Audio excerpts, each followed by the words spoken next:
or speak after them, or both work. yeah.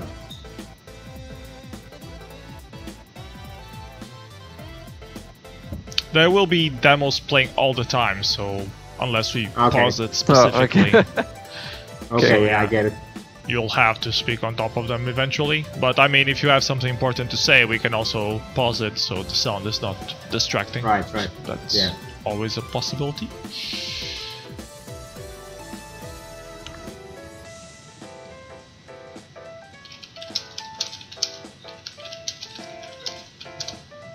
Oh yeah, it's live now. It's working on my Twitch. Yeah. Okay. And it seems to also be working on Facebook. Oh yeah, it's live now. It's working on my Twitch. I hear echoes and everything. Go live! Boom! We are live on Facebook now. Cool.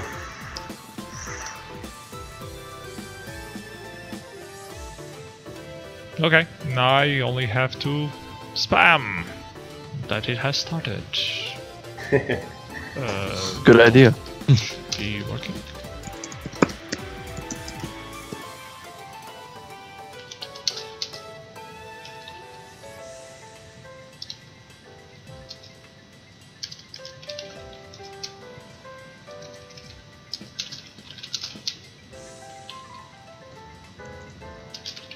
So, where are you guys based?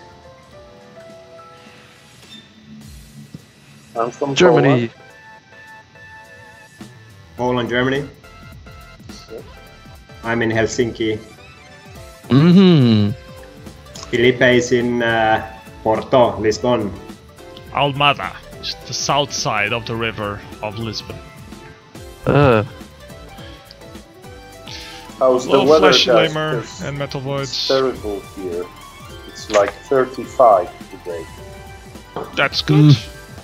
You have automatic sauna outside. Yeah, and inside too. Nice. I miss sauna actually from the times I was living in Finland.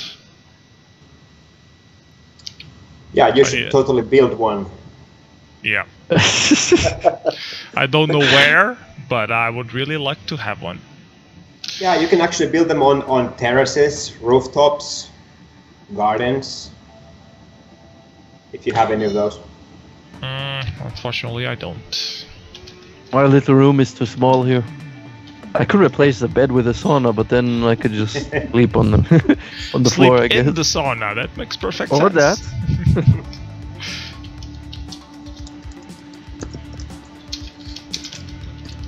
This one is this Boozembly invitation from a couple of days ago. Yep. It has seals and flamingos. Yeah, pretty cool. Cool music. Very 80s.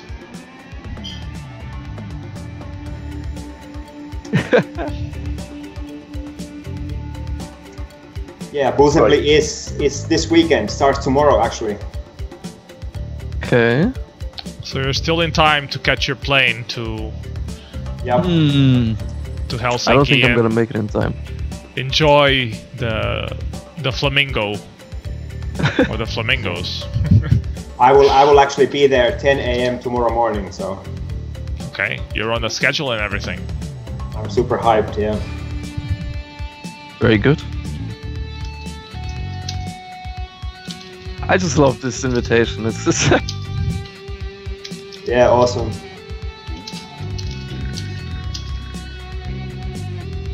there's not enough reverb on the drums for it to be a true 80s style tune. Yeah, I That's guess. true. But he's doing the thing with the tom-toms. Yeah. Yeah. Cowbell. It's more cowbell. And he has flashing in the demo, like flashy syncs. I've always been into that.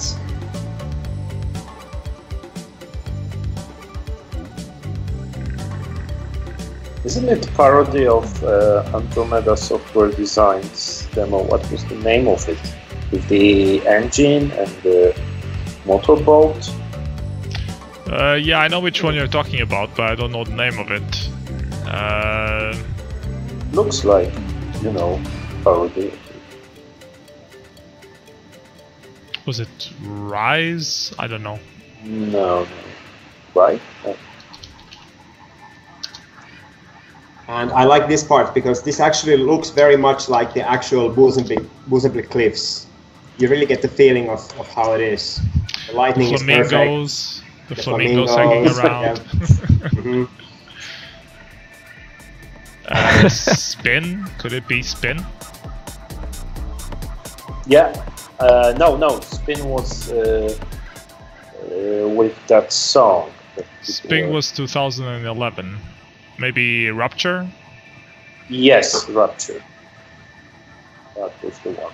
Motorboat, engine, truck, I think.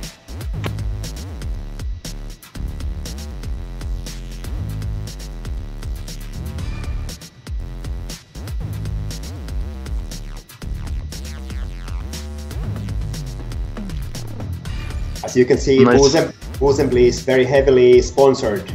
All of these are like companies who are sponsoring the event and basically filling the pool with beer and stuff.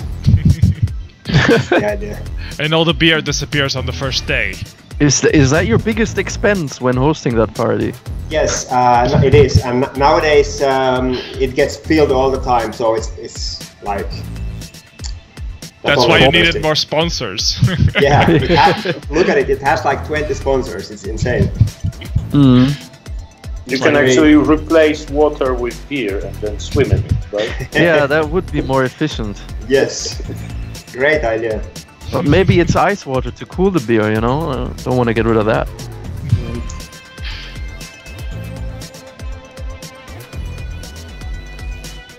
There was a similar idea at Outline, but then they just fill it with water, unfortunately.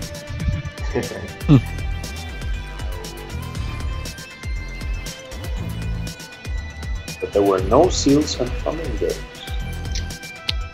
No seals have been hurt during the making of this intro or demo. You can't be sure.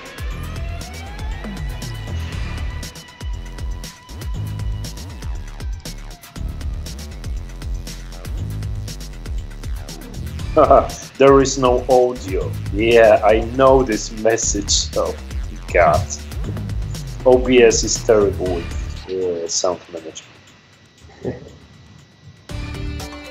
Shows you the levels, but the levels come from I have no idea where. You never. That's the most terrible thing about OBS, I think. Well, I use this thing called the Voice Meter, which is a separate program that manages all the inputs and outputs. And after you do that, it starts making sense, and you can just, on OBS, you can create separate inputs for your desktop audio and for your microphone itself. So then it becomes a bit more manageable. But yeah, I had troubles with it the first times I used it as well.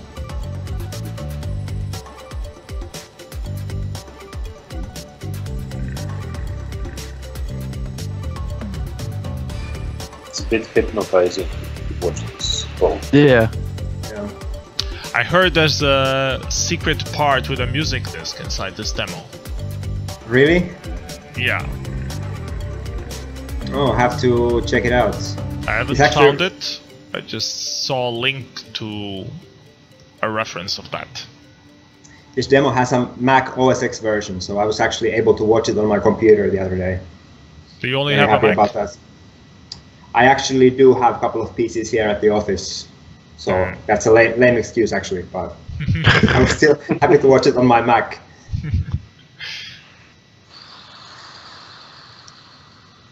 Atari! Stay Atari. Oh, that's really cool. Never seen this demo. I think it's from this month. It's new then. Okay, explains why I haven't seen it. Midnight Sun. Let's see.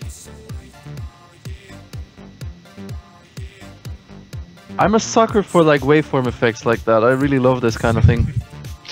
Yeah, it was released at Summer Hack and it got 2nd place. Awesome music. Wow. Yeah.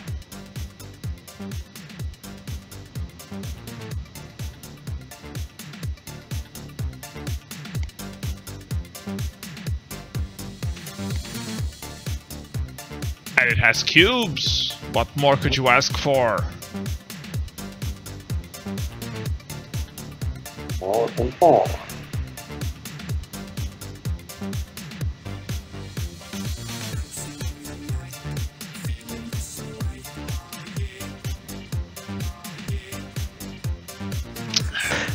That sort of scene isn't really my thing. What, the cubes? Well, the zooming aspect of it is very impressive, but the cube just looks so static and pre-rendered. It's animation. Yeah.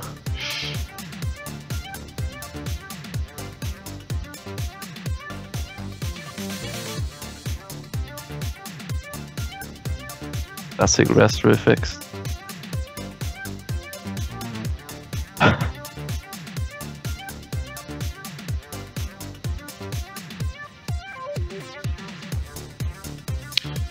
So you guys been to any demo parties recently? Nope. Yeah, Well- definitely. Define recently. In the last 6 months, I don't know. Was your last one revision, or you didn't go to revision? Yes. Yes, revision. I was actually watching it online quite a lot, so does that count? Not really, right? That's sofa seating. I think I've been to 6 or 7 parties this year so far. Really? So Yeah. Fei is winning. What was your last one, Fei?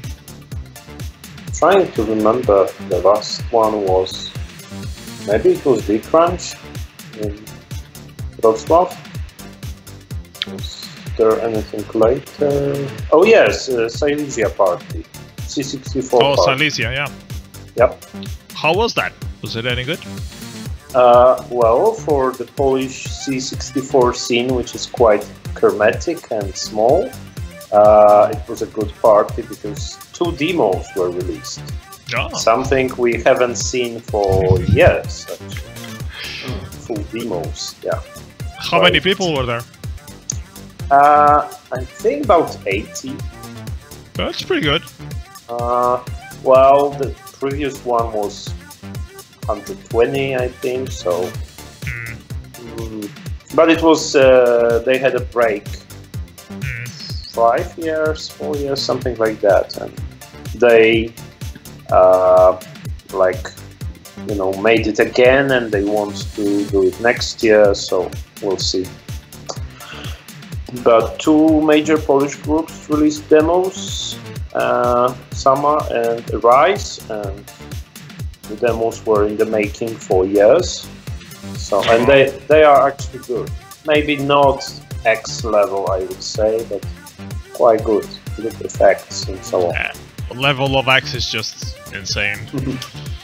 Yeah. And the quantity of demos that are released at X, and all of them good. It's like totally crazy. But I would say they wouldn't win X, but there would be like no shame to show them there, of course. Yeah. So, but the party is has this feeling that it's a local party. But there were some people from abroad, of course. That's good. I think I like local parties more than I actually like big parties nowadays. Because big parties, you don't have time to do anything. I mean, there's always something happening. You barely have time to, watch seminars or talk with people, and it's just too nowadays, I just ignore most of the things that happen in television. Yeah. Yeah, just socialize. Yeah, Exactly. Well, that's my, that's my job. Let's say to people, so I do that. Yeah, but I also like small parties. They have each has some own atmosphere, and that's good. And there are some communities, like some 8-bit communities, that never go to big parties. So if you want to meet those people, you have to come to C64 party or let's say, Spectrum party. Those people, don't really travel to parties like that. Yeah, they already visited so many parties. They're not really interested in big parties unless they have a release or something. And that's very rarely to see some, very good, let's say, Spectrum release at Revision. It's quite rare. Yeah, only Gasman releases Spectrum stuff, and the 8-bit guys also released, but they're like English new school guys, not really old school ones. Well, there are some chromatic parties that are very interesting, like Sundown, or from this year it's Nova.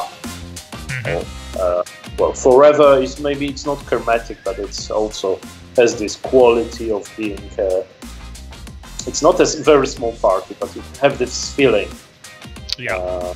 But it is special, and a lot of them. I like going to each of them at least once to, learn about it. So of course, in Portugal we don't have that problem because we only have small parties. That's the only party we have. So every party we have is a small one. If you want big ones, we have to travel. Yeah, but we were at Demobit, for example. It wasn't a big party, but it was small. I really enjoyed it. Yeah, for me it was a small party, but it was cool because there were a lot of foreigners there, which usually doesn't happen on a small party, which was nice. Well, one of the reasons why I went to Demobit was I knew there would be other people, foreigners, going there, not just Slovakian people. So it's held in Slovakia? Yeah. Yeah, Bratislava. Okay, cool. And it was also reborn after 20 years. Wow. They did the first one, and it was really well organized. They're doing the next one and so on. Who are the people organizing it? Like, which groups? Satori. Satori. Okay. General, So mostly it's Zen doing stuff. And Zen and some friends, of course, not just Zen. But the main guy behind it is Zen. Okay, It's really cool. I think it was really interesting that there were a lot of people who are not sceners. They came because they could show graphics, music, and so on. And they didn't even know a lot about Demoscene. They just came. And they also organized. There were, at the reception there were girls. We talked to them and they said, no, we don't really know anything about Demoscene, but we want to learn and maybe get involved. And a lot of people who showed like photos and graphics, especially those two categories, and also animations, I think. They were not singers, they just came there because then invited them, like artists. That was interesting. I like that. I remember he said he was doing a thing at the local hackerspace where they have this regular showcase of stuff. So that's how we knew the people, and he told them that he was organizing this event and that everything is digital art, so they should come check it out. So yeah, and they did. Yeah, and especially to get more graphician people into the demo scene, because I think, at least that's my personal opinion, I think that's the role that is more lacking nowadays. It's very hard to get a graphics person, a 3D modeler to do stuff with. They're always so busy and it's such a specific thing. I mean, musicians, you find music everywhere. Everyone, unless you're trying to do a 4K or something like that, which requires the musician to use a specific tool, then that can be hard. But get a music for a demo, that's the easiest thing in the world nowadays. And coders, there are a lot, but graphicians, they're really hard to get. Interesting. I hadn't thought about that. Yeah, I have the same impression that, well, most of the people I know write music on Demoscene, really, like more than half. And there are quite a few programmers and coders, but yeah, graphians are very rare and difficult to get and ask them to do something for you. And, yeah. But isn't it kind of like everybody can be a graphic designer nowadays? You know, just use Photoshop and whatever, and you can make it nice looking. Yeah, well, I use Photoshop at work, but I'm not a graphician. I wouldn't say that. So not everybody. You need to have something, you know, some kind of talent. I think it's also a bit like a lack of self-confidence, you know, because you feel like you don't have the artistic background, so that you shouldn't be messing around with that, which I'm completely against. I think you should just, you know, try things and experiment things, even if it's not your beach, you know, just try it and figure out how to. I mean, if you like doing it, that's half the work. Usually it's hard to get into it because you don't feel like doing it, but if you like doing it, just, you know, try stuff and learn some techniques, fool around, and eventually you'll do something interesting. I think there's a big pool of, you know, creative talent out there that are already doing their own thing, that make amazing art and music and so on and so forth. But the main issue is getting them into the scene or making them aware of the scene, where you would tell them, okay, here we have this creative scene, it's about digital art, and once you can make them grasp like that concept of what a demo actually is, you can even get them into the demo scene and start making graphics for bigger productions. I think the openness that a lot of the bigger parties have created actually contributed to the scene growing nowadays. Like in Revision, I see tons of new faces every year. Like people say, hey, we come from the local university and our teacher talked about it and we just wanted to see what's going on. And of course, a couple of years back when the group Pooh Brain started forming, you know, it's like I really approve of all these measures to make people aware, because like people can get behind the idea, making an impressive piece of code that needs graphics and music, that is technically impressive but also appeals to the eye and the ear. And if the creative talent gets behind that idea, there's no stopping. I think it's not difficult to like show people Demoscene. They are usually interested. We've been trying to do that for years. Last year at our party we had a newcomer, let's say, promotion, so newcomers could come for free, and 40 people came, which was like 1/4 of all people that came. It was really a lot of new faces.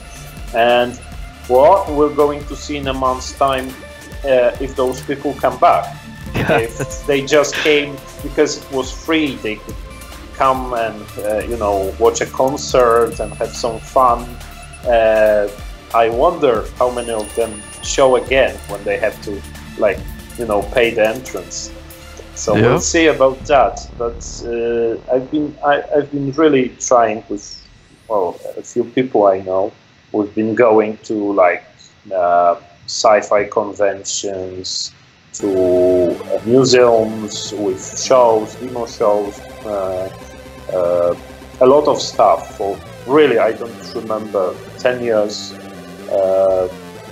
It's been 10 years so far, and it's people come and watch demos and then they ask questions, and then there is this thing, what will it give me? And we say, okay, well, you're going to meet people, you're going to have fun. Okay, will it teach me to make games so I can work with it? Yeah, it will. So how long does it take to make a demo? Well, about a year of your free time. And then it's dead silence, you know. A year? Yeah, with other people working after hours. A year? Yeah, well, it's not so easy. Okay. And then, you know, they usually run away, unfortunately. I think those people are also more interested in making games than actually, you know, making art. Yeah. Most young people nowadays are interested in making games, or something related to that. You know, nothing wrong with making games. Just you know, if they're making the game, they're not making a demo. Usually. Yeah, exactly. Yeah. So, but I don't really approve of the idea of only using the demo scene as a lever, as a leverage to another career. I don't really approve of that. I think you really need to have to get involved with it, and you need to want to make demos. Everyone else can go away. When you tell them that you're going to have fun and meet a lot of people, they probably think, okay, I have internet. So, no, it's difficult to explain what we do at demo parties. When I say, you know, people ask me, what are you going to do at Easter? And I say, as every year, I'm going to Germany, and they look at me, what? What are you doing at Easter? You're crazy. Like, you're not spending Easter with your family? And I say, yeah, for the last 10 years or so, 11. And they look at me strangely, and he's a bit nuts. So, yeah, it's difficult to explain. I don't really think Easter is a big thing here, like as a family event. Yeah, it is in Poland. So. Is it? Yeah, and there's a lot of talk. A lot of people complain at revisions at Easter because they would love to go, but they can't. Really. I guess it depends on the religion majority as well, and I guess Polish people are a bit Christian, high percentage Christian. Yeah, well, they say that it's over 90%. It's just statistics. But it's the same over here. It's not really an excuse. About tradition and family than religion. Because if you go to revision, you could also go to church on the day. Why not? But, you know, to leave the family, that's a difficult thing. But of course, there are other parties. But still, I think you have to experience a big party to really, nowadays, to get this feeling of community for newcomers, I think. I think in Finland it's kind of weird because Demoscene has gone a little bit mainstream. I think like most creative people know about it, and it's like a well-known thing in Finland. So it's because of the success of your game studios? Yes, that and Assembly has been big for many years. Yeah. And even actually 2 years ago, they even showed it on the national TV, like live, the demo compo. Oh, they don't do it anymore? I don't know. I was there last year, so I didn't see it on TV. I'm not sure if they do it again.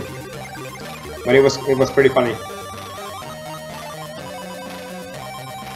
Yeah, I'd just like to pick up on what Auk said in the chat. Yeah, Demoscene is not a big thing in the US, and it never has been, which is unfortunate because there's certainly a lot of creative talent over there. Yeah. Oh, I've had a very positive experience from the States. We were there with a presentation about Demoscene, the presentations, and a lot of people came. Really, like I expected, I don't know, 20 people to come, and there was about 100, and half of them already knew what Demoscene was, or even more than half of them. And after we stopped, finished the presentation, they came and said, "Oh my God, now I see real sceners, and now I can talk to you. I've been watching demos for the last 20 years." Really, I was really shocked. But the problem is that it's such a big country that people can't meet. Yeah, exactly. Yeah. It's really a problem for them. There are 2 or 3 demo parties now in States, and if you want to go there, it's not like catch a plane. Yeah. Yeah. You have to catch a plane. Than going revision for example, for you from Helsinki. You just catch a plane and it's like 2 hours or something like that. Yeah. And they sometimes have to fly 8 hours or so. It's also expensive. Not only that, but also the next airport might be like 200 miles away. It's like an airport that actually flies to where you want to go to might be a rare sight where you live. And I think that was the biggest problem, was the scene when it started growing, like in the late 80s and whatever. The communication back then in the US was non-existent. Again, because of the the low density of the population. Well, from what I know, and I've talked to some sceners in the US that know this experience. I had a guy from US in Verse Face on my show, and he told his story how he got involved in the Demoscene. They had BBSs many years before we had them. Well, in Poland it was very expensive to use a BBS at the time. They had it, but it was just, you know, you in front of your computer and another person like 500 miles away. We could chat, let's say, but that was it. You never met. Or maybe you met just now, after 20 years. And it's like living on Mars and traveling to another colony, let's say, with sceners. So, yeah, they have this problem. It's a really big problem. So people just came and said, yeah, we watched the demos. We are really, really interested in that. And we would really love to go to a party, but we can't. So, yeah. There are reasons for that. Not because people are not interested, they are really interested. Yeah. I actually went to the Demoscene party in California a couple of years ago, and that was really, really good. One of the best parties I've been to. And different, because it was held inside of a conference, in another conference room, so it kind of added a weird mix of people. So there was a lot of graphics industry people there as well. Mm. It was organized by NVIDIA. Yeah, sponsored and organized by some Demosceners. Okay. So it was very interesting. I remember when they sponsored some equipment for people from Europe to write demos and show it there. Yeah. Oh, and one more aspect, of course, a very technical aspect, refresh rate differences. Yeah, well, with consoles it's a problem now. And with the C64 back in the day, and the Amiga and whatever, like the Europeans would always be ahead simply because they had more CPU time per frame, right? Well, nowadays it's not. Well, it is. From organizing a party, it's a big problem still, but yeah, there are ways to fight it.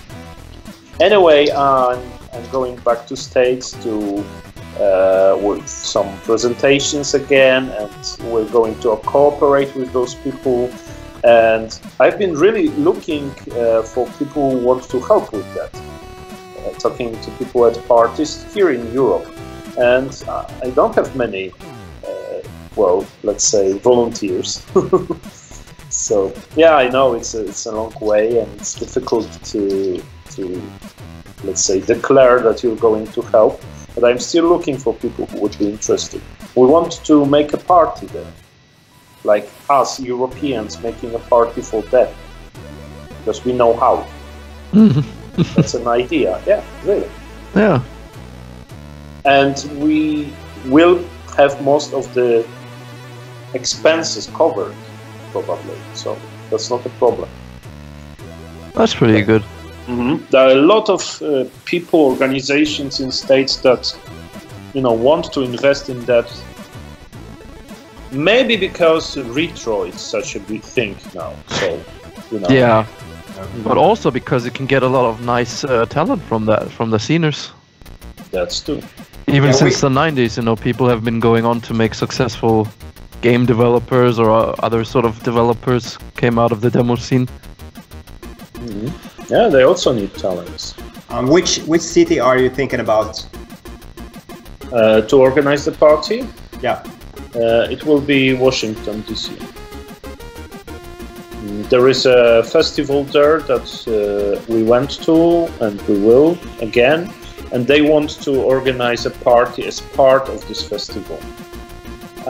It's 20,000 people, mostly young people interested in music, in games. So I think it's a very good place to organize a party. It will be something like assembly. Yeah. But this festival is non-commercial, so it's also a bit different. Okay. Do they have LAN parties in the States? Big LAN parties? I'm not sure. I'm not really interested in LAN parties, so I don't really know. They have huge festivals for you know, communities. This festival is about music and games. So a lot of people using consoles to make music, a lot, and people interested in making music on consoles. Also some Amiga people were there, and yeah, suddenly I met 20 US singers, which is like half of them, and they all came. So yeah, it was very, very nice. So big LAN parties. Yeah. I don't really think big LAN parties are a thing in the US. Because the people interested in games and esports in the US all envy the Europeans because they're so much better than the North Americans. Well, people in America are not really interested in computer games in general. Well, but a lot of like... I wouldn't agree with that. There are a lot of people in America who are big into computer stuff, even like pro gamers and stuff like that. But again, here with the LAN parties, the issue was, of course, you know, getting together in the first place because of the size of the country. But yeah, there's a lot of like public sort of showings of esports events, like the MLG stuff, and big tournaments are in the NA for all like current esports titles, which attract large audiences. But you know, the core of good people are still in Europe, and the North Americans are actually starting to like buy the players from Europe to move them to the US to form the teams in the US, but with European players, and that just sort of just shows you that, you know, the really good people tend to be somewhere else. Yeah, I heard this opinion that Americans are not very good at computer games. I mean, like esport, and well, there must be some reasons for that. not well, usually it's the Asians that dominate the esports. Oh yes, scene. they are. So it's clearly a racial thing. Asian people, they beat everyone by some reason. I guess they have too much free but time. then you look at first-person shooters, and that's not really dominated by the Asians. Yeah. Mostly Swedish people. Do you know Scandinavians. Intel Extreme Masters competition? Yes. I live like 25 kilometers from the place where it's organized.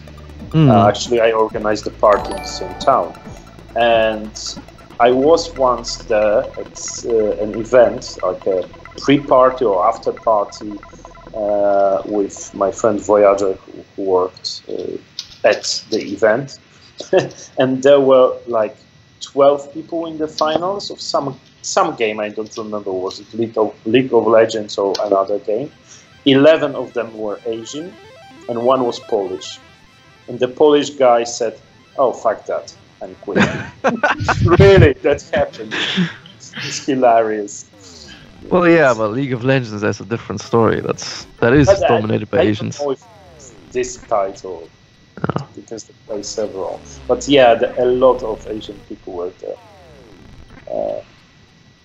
But esport is very popular in Poland. We are a computer country, and a lot of people go there to watch it. I know a lot of people who are interested in that. And I also asked them, "Hey, how about Demoscene?" They looked at some demos and said, "Yeah." Well, yeah. But I mean, we have such a long tradition from having Demoscene inside LAN parties and then just, you know, getting smaller and reduced and thrown into a corner. You have Yoskal, we have the DreamHack, we have Assembly as well, which is also... But Assembly retains that main focus on the Demoscene. Even though Demoscene are like a small percentage of it, it still kept itself focused mostly on the Demoscene, which is good. Do you think it helps that some players are interested? I don't know. Antti, I think you're muted because you were trying to say something and you didn't speak. Yes, you are. Oh yeah, you saw my lips move. Yeah. Yeah, I mean, I was saying that Assembly, yes, they have the Demoscene focus, but still I think it's mostly games. Like they have huge esports stuff there, which is also live on TV here. But they still somehow, you know, Demoscene is a big part of it. I actually made this saw that for myself the other day. Like, I'm into esports and gaming and stuff, and I asked a few of my colleagues, hey, you tend to watch Assembly and DreamHack and so on, and you watch the CS:GO tournaments and whatever. Have you ever noticed the things coming in between the gaming, you know, the demo scene aspects of that? Nah, never heard of that. No idea what you're talking about. They go to the toilet at the time. Yeah. Absolutely no clue, which is sad. I mean, but there's no common interest between gamers and demo sceners most of the time, because the talent that they have is to play video games and not to make graphics or demo or program. There's only a very small amount of gamers who also happen to have a creative sort of outlet or a niche quality that they can apply in the demo scene, I think. I think you are generalizing a lot, because, well, I play quite a lot of games when I can, but I'm also interested in demos. Yeah, of course there's exceptions, but I'm generalizing because I want to make clear that you're not going to get a large influx of people. It's going to be a really minute percentage, which is sad, but unfortunately that's the reality. Yeah, we've had a lot of tries in Poland, like putting, you know, gaming people and demo sceners together at parties. A lot of tries, and never really worked. It only started working a few years ago when retro gamers came. And now, but then it's not like active gamers, it's more people that play for nostalgia and just own old consoles and that kind of stuff. It's a different scene, at least in my eyes. But it's kind of nice to keep demo scene kind of underground, because, you know, when a culture goes mainstream, it kind of goes to shit, you know. Yeah. Well, but, you know, I would prefer my underground to be 300-400 people, not 120. Really. Yes, right.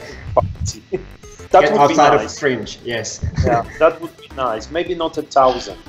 Yeah.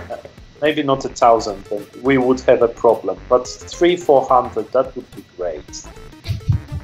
I'm just thinking that all the demos would start having dubstep soundtrack, because it's so mainstream. So wouldn't that be horrible? Like 5 years ago. Yeah. I think someone already did that a lot of times. Anyways, it is now 9 o'clock, at least in Lisbon, so it's time for us to get started with the show. Welcome everyone to Mystery Demoscene Theater 9000, Season 2, Episode 6. Today we have with us org866 from Germany, I believe. Then we have Feather on the not-so-cold Helsinki. And last but not least, we have Fei from Poland.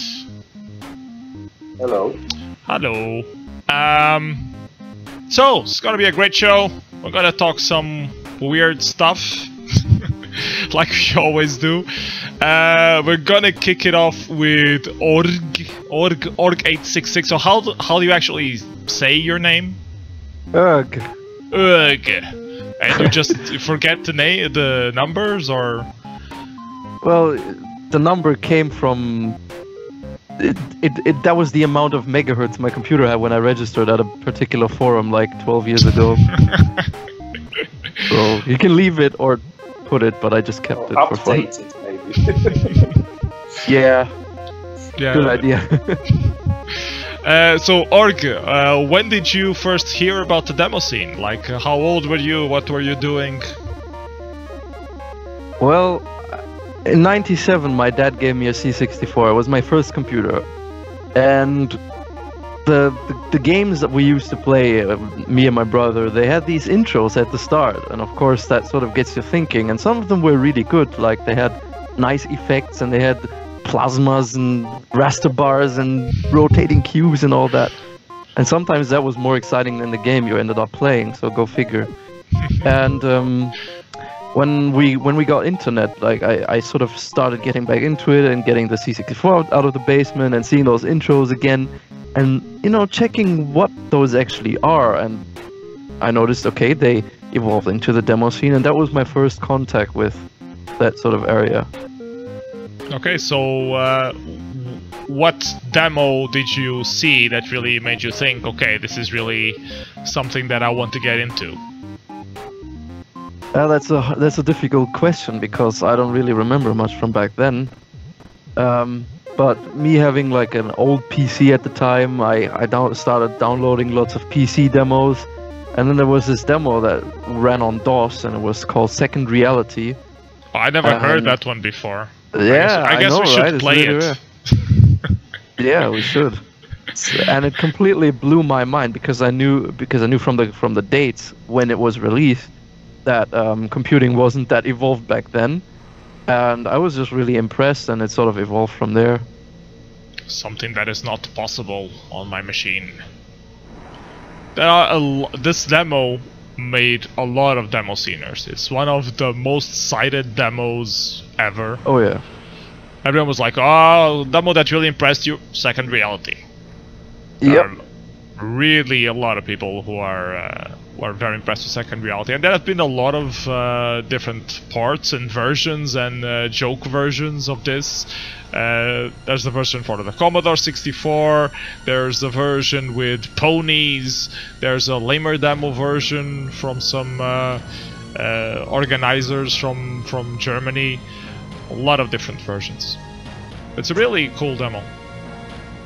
Actually, a little detail I just remembered. I got to this demo in the first place because I downloaded in 2005 or 6. I downloaded a podcast about the Commodore about the Commodore 64. It was some radio show here in Germany, and they talked about doing more impressive stuff and porting modern stuff to the Commodore 64. And they talked about Turrican 3, and they talked about the Second Reality demo, which had a C64 version done, and that was impressive.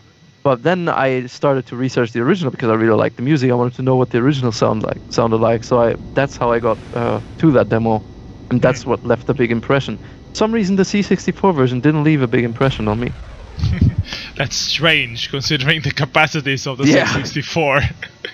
I remember watching the first time that Second Reality C64 version. I watched it at Wired 98. They were playing it on a little computer, and it gathered like 30 people around the machine in the middle of the LAN place. Everyone just looking at it. Oh, what's that? Oh, it's Second Reality on 64. It was released a few months ago, and everybody, oh, so exciting. But you gotta remember, I was 12 at the time. I couldn't really appreciate what was going on, so the fact that this actually ran in full speed and 70 FPS or whatever VGA mode was, really made a bigger impression on my little gamer boy self back then. Okay, so you watched this, you wanted to do demos, and you started programming for the Mega Drive? Yeah. Why the Mega Drive? That was actually a little bit funny because I started learning BASIC because, assembly for me, who had never programmed a day in his life before, wasn't really a good idea. And I just gave up at some point, and I thought, okay, these people have like a 25-year head start. No way I can make up the difference. And I bought myself a flash card for the Mega Drive before that. To play all the games, because I really wanted to play the games on the real hardware. And then sort of the connection wasn't very far away. It just had to make click. And it didn't until like 2008 or so, when I was making ROM hacks for the Sonic the Hedgehog games on the Mega Drive. Like there's a pretty big scene on people who actually start to learn how to code for the system to make game modifications. Of all things. But if you hated assembly, how were you into ROM hacking? Because that's much easier, because the product is already there in the first place, and you can, even when you couldn't code, you could use a level editor or do the sound editing and stuff like that. That's how I familiarized myself with the hardware a bit, and then slowly I started learning assembly very slowly. Yeah, it was my second language, was assembly after BASIC. Go figure. It left a lasting impression. So, did you take IT? Are you like computer science?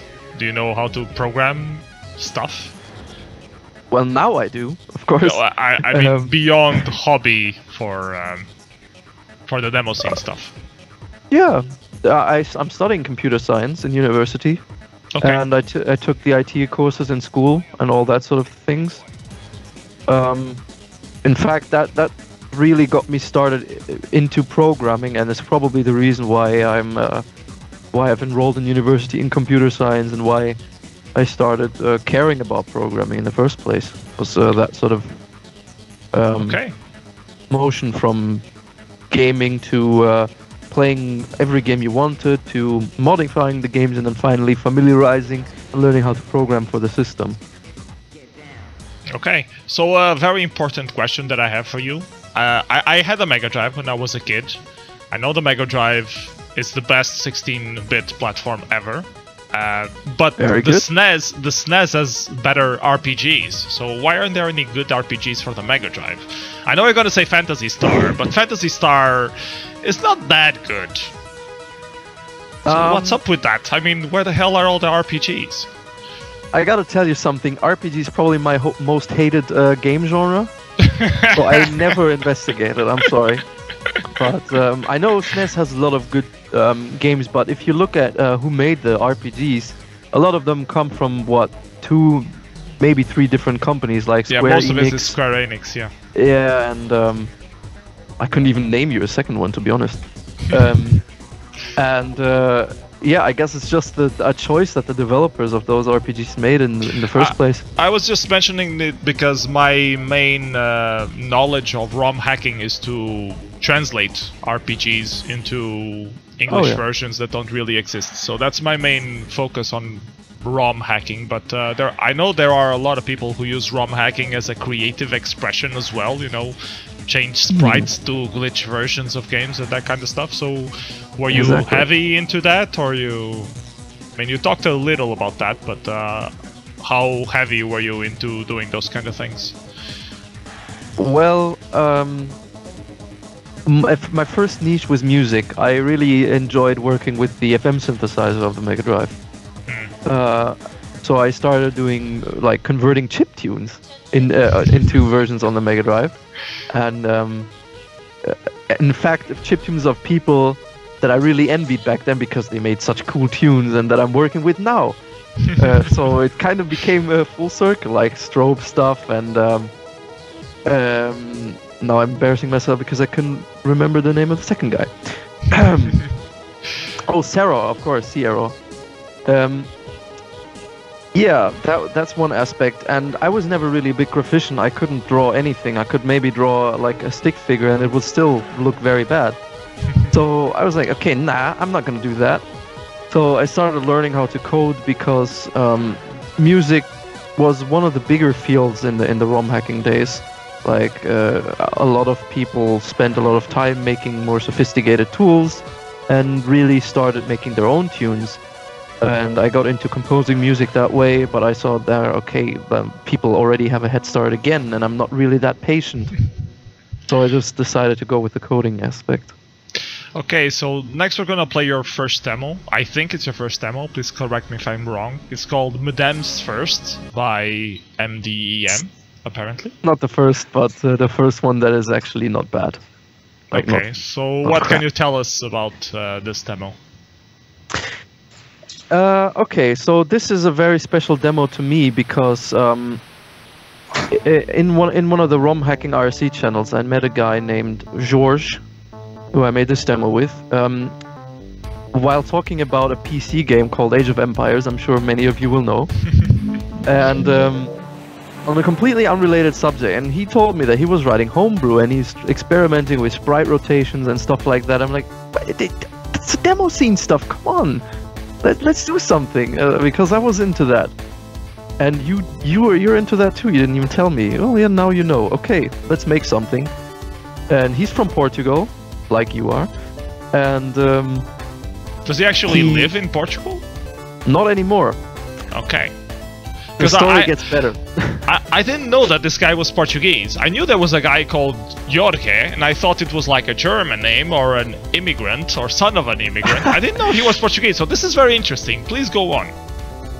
And Yeah, we made this demo for Revision 2011, and we spent a lot of time talking in Skype, and we worked using a tool called Moon Edit, which is something like a multiplayer notepad kind of thing, collaborative editing, where we both edited the assembly file at the same thing. I didn't know about version control back then. I made my own file syncing programs with BASIC and stuff.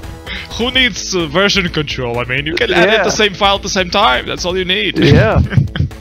And yeah, that was a nice phase of my life, and that's how we became really good friends. And every year I kept trying to convince him, come on, come to a demo party, come to a demo party.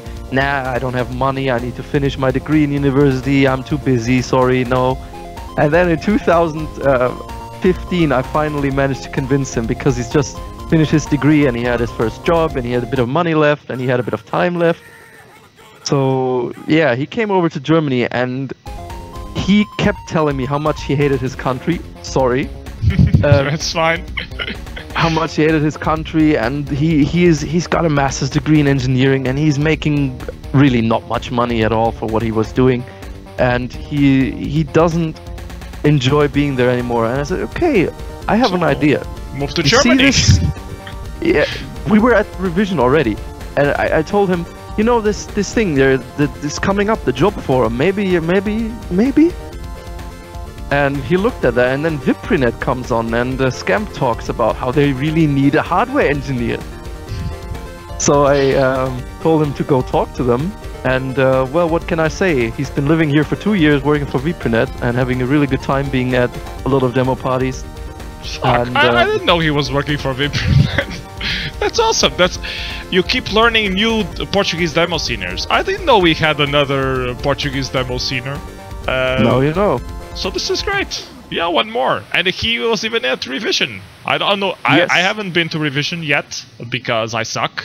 But I'm sure some other Portuguese guys must have been at revision 2011. So it's really strange that none of the active Portuguese people actually know this George Candeias, apparently.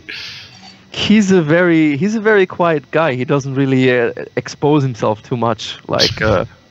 He didn't do anything for a while either. Like, he was doing hardware designs for Overdrive 2, like making circuit boards for the final cartridge release, and helping me test Mega Drive consoles, whether or not their debug registers work and stuff. So he's more like hardware guy. He's more of a hardware guy, yeah. Okay, definitely. That's cool. Very cool. So now we are watching actually Overdrive. One question I want to ask you before we talk about Overdrive: how did you get into Titan? This MDEMS first that we just saw was apparently enough to spark the interest of Alk, who talked to me at Revision 2012 and tried to convince me to join Titan, because Titan was always kind of into obscure platforms. And Evoke that year, in 2012, they showed a demo on the WonderSwan system, and I guess they just wanted to expand to more systems. And he tried to convince me to join Titan, and I said, no, I have this MDEM thing, and we want to make Mega Drive demos, but okay, can we at least make a collaborative demo? I said, okay, sure. But then George was really busy finishing his university degree. I was busy finishing school, my A-levels. So I just thought, okay, well, not much people left here, except for me, so I'm gonna join Titan. And you were absorbed into the Titan family. Yeah. How many members does Titan have nowadays? Like 30? Oof, a lot. I think more than that even. If you count inactive ones, it's probably upwards of 50. Irokos was announcing that the new webpage is up, and Dipswitch was asking him, why doesn't it have a members list? And I was thinking to myself, yeah, that's gonna be easy to make, it's only like 50 of them. Yeah. And then figure out who is retired and who is active. Yeah, I think I saw like a prototype version of that page, which actually had a members page. It was like very long and very hard to read. Okay, so tell me about Overdrive. This was obviously the collaboration demo you started making with Titan. How much time did you spend working on it? Why do people drool all over it? I'm gonna answer the second question first, people drool over it because the Mega Drive isn't really known for being very impressive because, yeah, a lot of the developers back in the day didn't really know what to do with the system because documentation was crap and yeah, all sorts of things were in the way of getting things done. How did you find the documentation for the Mega Drive? Are there like repositories where they have the hardware specs, or because I mean I suppose that the people who were developing games at the time, they had access to some sort of hardware information? Yeah. Did you find PDFs of that, or I mean, if you're a new programmer now wanting to get into Mega Drive, where do you go to get that information? That's really interesting. I couldn't really tell you, to be honest, where they would go now, because everything is scattered around the internet. Like, this guy writes a good doc about the video chip, this guy writes a good documentation about the sound chip, and then there's this guy giving you an insight over interrupt capabilities and whatever. And there used to be a lot of places where you could go, but right now it's like one community that's the biggest. It's called Sprites Mind. Okay. It's got a lot of pinned topics in all the categories: video, sound, whatever, that try to give you information. But it's all scattered around in posts, and people are sort of starting to put everything together into a nice sort of thing that you can comprehend instead of having to look at individual posts at page 35 in this topic or whatever. That's yeah. really not very easy. But yeah, there's two documentations out there that are official Sega things. It's called the Sega Genesis Software Development Manual, and there's a variant of it called Sega 2F. That's just the file name that they gave it. Okay. Which is like the very poor documentations that the game developers back then actually received, and that wasn't very good, unfortunately. But it's all people had to go by. But that kind of thing was leaked, and then people started adding to that and started correcting errors in that, so that at least you could get a functional program from those documentations. And then there's a guy called Charles McDonald who did a lot of work for MAME and MES and all these kind of nice emulators, and made his own emulators called emulator called Genesis Plus, who made a very, very good VDP reference. It's very old now, but it's very good to get you started because it explains everything very nicely. And then Nemesis is making a really, really good sound chip documentation. Okay, so everything really scattered. Yeah. How different is it between the different versions of Mega Drive? Because there were quite a few different versions. Are there? I know you guys had trouble with Overdrive 2, because I read that that release you made the post-mortem of the demo. And you mentioned those issues there, but how scattered is it? And is it like just for very small things that you have to care about those things, or is it important? There's 3 major versions of the Mega Drive, and the third one is where they really started breaking compatibility.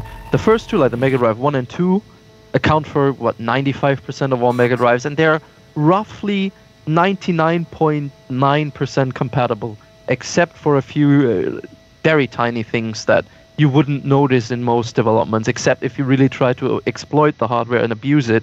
That's when you start noticing the differences. I can't really talk much about that because Kabuto would know more about that, because he was the guy who really exploited those registers. But we had trouble getting our sound code running in some of the later Mega Drive 2 variants. That's what I know, and the rest seem to be largely compatible and intact throughout all the hardware revisions. Okay, so I guess another important question that I wanted to ask you was, how did you guys figure out the demo itself? Did you beforehand do like a storyboard? Did you just try out different effects? Overdrive 1 was really created out of my own curiosity over how effects in demos worked in general.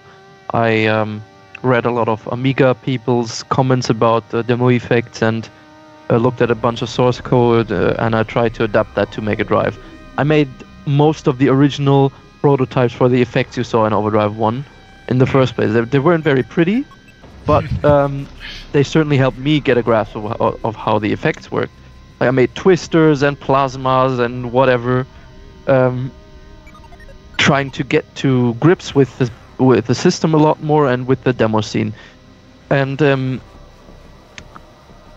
then Alien, our graphician, added a lot of story elements through his graphics, because he started introducing like a robot, and he started introducing a spaceship, and he sort of gave the pace for where this was gonna go eventually. And it was our job to put that into perspective, to make a nice storyline out of those effects that we already had. And then people would come up with more effects. We started after revision 2013, where we couldn't finish the demo. People really started taking interest, especially Kabuto, who is probably one of the most gifted people that I've ever met in my life. Started taking interest, and that's where it really went upward quality-wise. And then he started doing more effects, and Alien stepped up his graphics because the rest of the group was getting more into it, and it sort of revolved around its own momentum. And yeah, then it was just, hey, I have this effect, you make the graphics for it. And then he would make graphics. Oh, more aliens, more robots. Okay, let's fit it in here then. And that's how it slowly came together piece by piece. There wasn't really a process to it in the first demo, at least. What about for Overdrive 2? I know it's more about 3D and exploring the 3D that doesn't exist on Mega Drive. Mm-hmm. So can you tell us a little about that? That's where things became sort of professional, I want to put that here in quotation marks, because we actually had regular group meetings in Skype with video chats, people trying to get across concepts, and we had Google Docs that had a lot of ideas and timelines and pacing notes, and we would watch prototypes of the demo together to figure out what we needed to change. And we just put so much more effort into Overdrive 2, which is why it's kind of it kind of shows in the production quality, to be honest, if I say so myself, because by that point we knew what we were doing roughly, and we managed to put that knowledge into making a lot of scenes very quickly. Yeah, that's great. Did it take some of the fun away though? Oh no, because we still had a lot of fun doing it. The fun sort of shifted, I would say. It shifted from just exploring, you don't know what you're getting yourself into, it's like an adventure ride. That was in the first one. In the second one, the fun was trying to make your concept as good as possible. And the fun in that was getting left and right criticisms from the group, very constructive criticisms, and on that journey, so that you would end up with a really good product, and you'd still have fun, because there was all sorts of influxes from other people that really helped you in making your scene. Okay, so why are you calling this the last Mega Drive demo that you guys are making? Is it just you want to have like a period where you don't think about serious demos anymore, or are you targeting another platform, or is this secret talk? No, it's not secret talk. I can tell you 100% we do not have any intention of making any more Mega Drive demos, simply because we feel like we've exhausted the potential with this one, really. The only thing I see is that we could make the frame rate of the 3D renderer a little bit better, okay, but that's one isolated effect. I don't think we can come up with 10 more that really makes a difference and sets it apart from the second one. Quality-wise, I don't think we can make anything better. Maybe pacing-wise, I don't know. Maybe a faster demo. But again, why would we do it on the Mega Drive? We would just show the same effects faster. I think we should look elsewhere we've been tossing about a few ideas. Like, for example, in the credit scroller of this demo, you see the small little text bit that says, "Looking forward to some proper Super Nintendo competition." And we tried to make that a nice sort of little side joke, telling the Super Nintendo scene, "Hey, come on, guys, where's your stuff? Step up to the challenge and make stuff." I have to establish this parallel with the Commodore and the Amiga. If the Amiga guys and the Commodore guys had the same mentality that we already did the best demo possible, there would be no more Commodore demos. And you know how many Commodore demos are still going out nowadays. So I have to... That's true. I have to politely disagree with your position that everything has been done. I think you guys can still do something better and maybe even focus more on design and less on the technical aspect. But that's just my opinion. That's very true. I can see where you're coming from. But the Mega Drive is a much more limited system because it's designed to make games. You have this tiled graphics mode and you cannot really do much more with it. There's just so much you can do with a limited platform like that. And the thing with a limited platform like that is that you have to make effects tailored specifically to that. And we believe that we've exhausted all the possibilities for that. We are very, very anxious to see people prove us wrong on that, but we don't see it happening. And what I was just saying earlier, that thing that's coming up here, the looking forward to proper Super Nintendo competition, was a lot of people thought that this meant that we were going to do a Super Nintendo demo now. Yeah. No, we tried to make it obvious that this was just a cheap shot at the SNES community with the smiley and putting Super Nintendo in quotation marks. That is one idea that we sort of toyed around with, making a Super Nintendo platform, or maybe expanding onto the 32X, but that would feel a bit like cheating. Not sure, but maybe something in the future. There's nothing concrete going on right now. Okay, fair enough. Does anybody in the chat have any specific questions for Org? Feather, what do you think about this whole Mega Drive stuff? I had never seen that before, and those demos were really mind-blowingly awesome. So crazy. Really nice graphics, like overall quality, just fantastic. Awesome. I'm really happy to be introduced to this. I saw it at revision, of course, and I think that it has this wonderful feeling of like being a game and a demo at the same time. Yeah. Because you have all the graphics, animations. It's like an intro to a good game, but it's a demo with effects. And I'm definitely going to show it to Americans. They're going to love it, of course. Most of them will already know it, but some of them will be blown away. There's a question in the chat asking what is the specifications of the Mega Drive?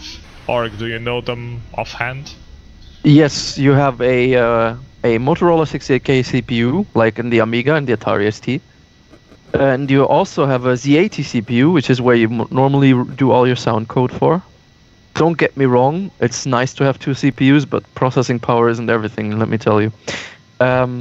You have a video chip called the VDP, which has a graphics resolution of 320 by 224 in PAL mode. And 240, you can set it to 240 as well. And it has two layers, like two play fields, so to say, because it's made for games, of course. Two background layers, which you have priority bits for. You can change the priorities. And the screen is made up out of 8x8 pixel tiles, like columns on the C64, I suppose. And you have sprite memory for 80 sprites, and the sprites can have a maximum size of 32 by 32 pixels. Okay. And you have a Yamaha 4-operator FM chip with 6 channels, and one of the channels can be replaced by a DAC, which can play PCM samples, and you have a 3-channel beeper with 1 noise channel, the PSG. How did your musician do the sounds for this? Do you have your own tracker, or...? Well, as a tracker, we used Deflamask, which is quite a popular program in the Mega Drive and sort of FM music scene. But there's there's a lot more to it because we have Kabuto wrote his completely custom sound code, so we just use that to input the note data, and everything else is done by the custom sound code. Okay, crazy stuff. Okay, if there is no other questions, we will move on. I don't know, Fei, do you want to say something specific about the Mega Drive or ask something to Org? Well, I'm not. I've never had a Mega Drive, but so I couldn't really judge the technical side of the demo, but I really like the design. Were Mega Drives big in Poland? Because we had them a lot in Portugal. They weren't. No, they weren't really. What about in mostly Finland? had. Not so much. Okay. You mostly had, you were saying, Fei? Yeah, we mostly had Super Nintendo and Super Nintendo clones, Russian clones. Oh. Yeah. Before the PlayStation. Okay. Was that really Super Nintendo clones, or weren't those like NES clones, Famicom clones, 8-bit NES clones? mostly. Yeah. Pegasus.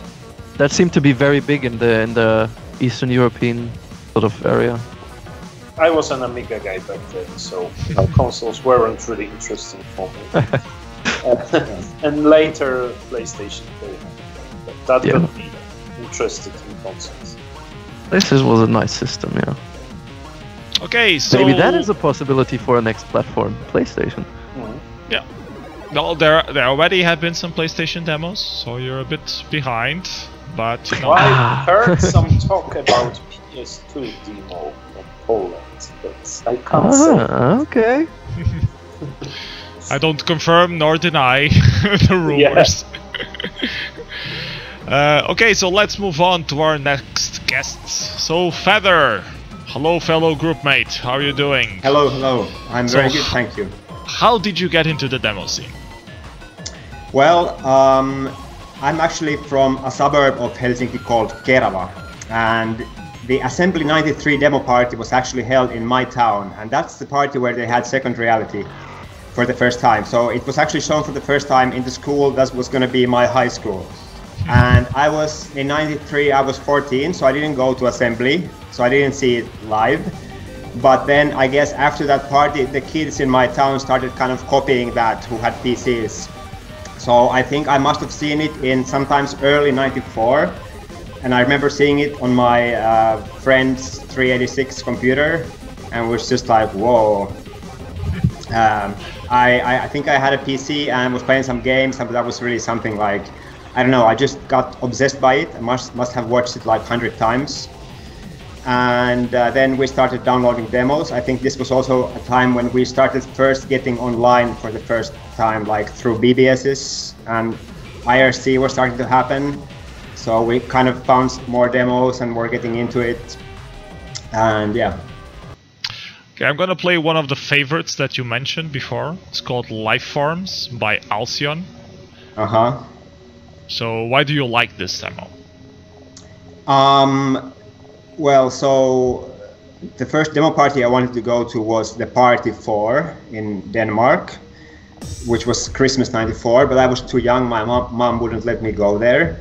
So a little bit after that, they had a party in Finland called Juhla, and Juhla means the party in Finnish, and I think a bunch of other kids also couldn't go to Denmark, so they decided to have a party in Finland. And that was like the first party I went to, and I think this was released there, or at least the same year. And I don't know, again, I really liked this demo and the music syncing, and yeah, it was my favorite at the time. I'm a graphics guy, so I was like drawing comics at this time, and so I couldn't do any programming, but I started like hanging out with people who can program and just kind of wanted to make graphics for demos. Okay, so the first demo that I found from you on Poet is Great Love Machine Pope. Is there something older than that? Yes, there is. We actually had a group with my junior high school nerd friends, which was called Glue Team. And we did like parody demos. Like my thing when I started doing demos was like joke demos. We did a parody of Second Reality in like 95, that kind of stuff. So there's that stuff from 95. That's probably before this demo. I'm wondering if it's worth trying to hunt it down. It probably doesn't have a demo capture though. No, for sure not. And I have no idea what those demos were like. Okay, so let's watch Great Love Machine Pope. So how did you join TPOLM? So like I mentioned, I was really into joke demos. Like we were doing parodies and kind of just like, because I couldn't code and I didn't know any really good coders. So what you do jokes and parodies, and we were using like BASIC and stuff like that. But then I started hanging out in IRC in the channel Coders. And there was this funny Finnish guy called Moomi who had really like surreal sense of humor. Like I was really into Mad Magazine and like the Naked Gun movies and like parodies. And this Moomi had really surreal sense of humor. And he was into Monty Python a lot. And we kind of became friends. And he was a really amazing coder. So I started making demos with him. And that's how, like, he had this group, TPOLM, and I joined it. Okay, so right now we're watching The Great Love Pope. Can you tell us anything about this demo in particular? Do you even remember making it? It was so many years ago. I do remember. This was when we were hanging out all the time in IRC.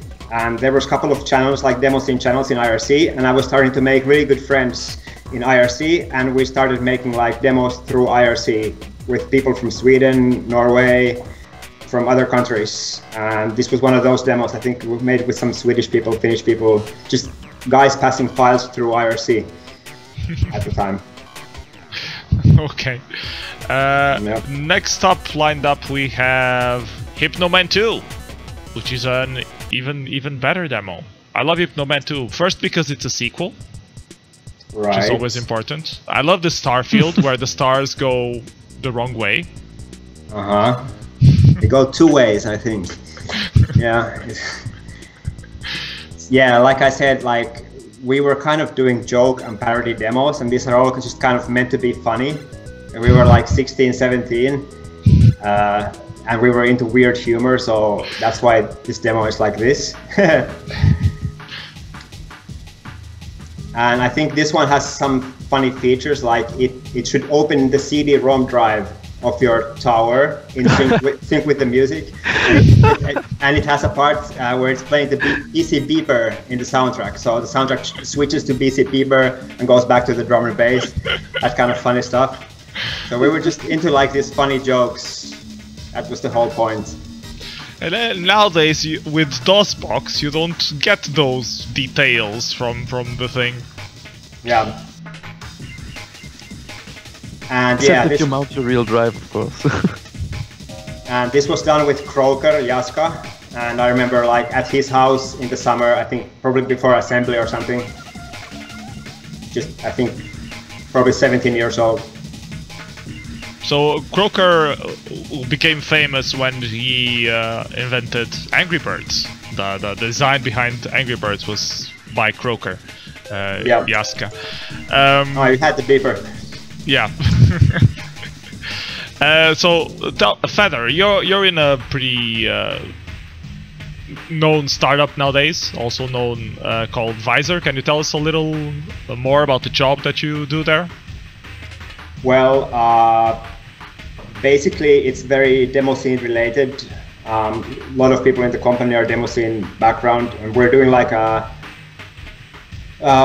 we're doing some UI on top of Free.js, so we're doing like WebGL stuff, and particularly focusing now on WebVR, so doing like virtual reality, WebGL stuff, that kind of thing. Okay.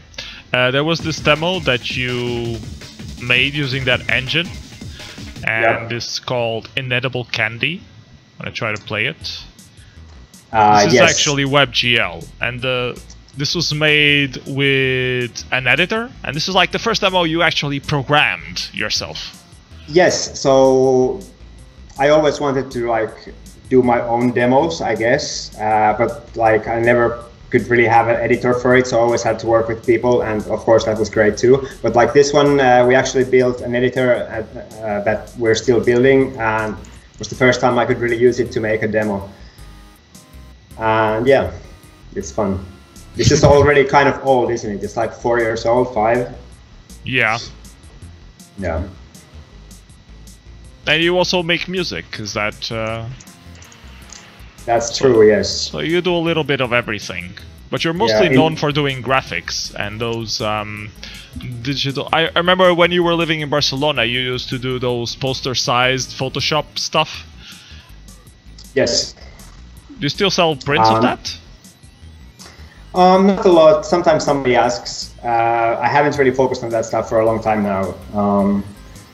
Yeah, I still do some of that stuff, but nowadays I do mostly like motion graphics type of stuff and VR design. But did you just get a bit tired of doing graphic design, or just tried something else? Yeah, I mean, I've always been kind of shifting from something. Like first I was doing comics and then PC demos and then a lot of like graphics and music and yeah, I don't know. I always liked all the Demoscene practices like coding and graphics and music. I like all of that. Okay, this is the last demo that you made. It's actually sort of video, and it's a web VR. It's a sort of interactive video for Machine Drum. Can you tell us a little bit about it? Well, it's a demo. I wouldn't call it video or anything else. Like I had to call it that in some PR text, basically, but it's just a demo. I wanted to do a demo like with the same editor, but now we've been working many years on it, and I've been getting better and better at it, and it's getting better and better. And so we wanted to do like a room scale demo for the HTC Vive and Oculus Rift, and this was the result. We worked on it like on and off for a couple of months with a colleague of mine. And yeah, I just like this artist Machine Drum, who's an American electronic music producer, and he's also a member of TPOLM.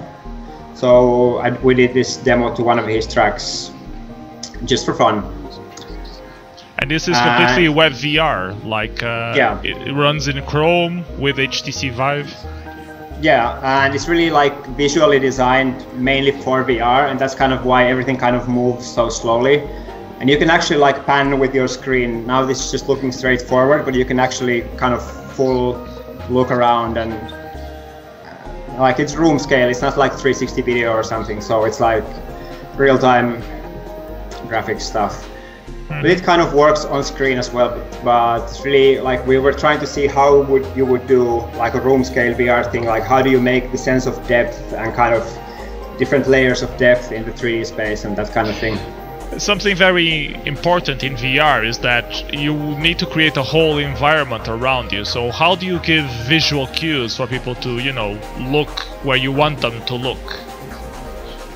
In this case, well, basically, I really didn't do a lot of that. Like in many scenes, there's stuff happening all around you, kind of. But in some directions, something maybe a bit prettier. I was kind of surprised, like, to see where people actually look when they view this in VR. It was always surprising me, like some people were just staring at something for the whole time. It's kind of weird. So what demo is the demo that you are most proud of all the demos you've done so far? Well, I thought about that question a bit. I don't really know, like probably the next one I'm doing right now, which will be released on Saturday. Always like the next one I'm doing. Probably. So you're doing something for assembly? Yes. Okay, that's great. Just kind of a little bit speedy production. It's just a couple of minutes, kind of noisy, hardcore stuff. Also VR. Okay, cool. Do they have a special category for VR stuff? No, I'm just going to enter it in the PC compo. But basically, I made it so that when you just view the camera straight forward, it should be interesting enough. But if you have a VR set, you can look around. So it should work kind of in both. Although in this one, I'm going like full on noise and blinking because I kind of wanted to experiment like how kind of hardcore noisy blinky stuff is in VR. And it turns out it's quite fun, actually. I quite like it. Like really against all the best practices. But it's just... Not for epilepsy people. No, for sure not. Okay, so next demo we're gonna play is a classic for some people, called The Day the Earth Was Born. Can you tell us a little bit about this demo, how it came to be? I can. This is probably 2001 or 2000.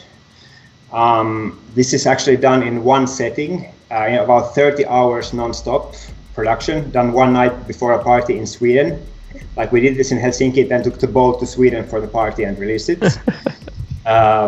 It was done like we were living in a shared apartment with some Demoscene people in the early 2000s for some years, with Brotham States, Lassi, who did the music for this, and Reiska, who coded this, came around. We just did this in one setting from scratch.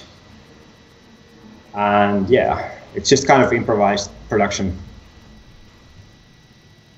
It became a bit iconic because for, well, the tunnel effect and the syncs. Yeah, and the music is really good. Like Brotham States was really getting like his stuff going at that time, doing really, really good stuff.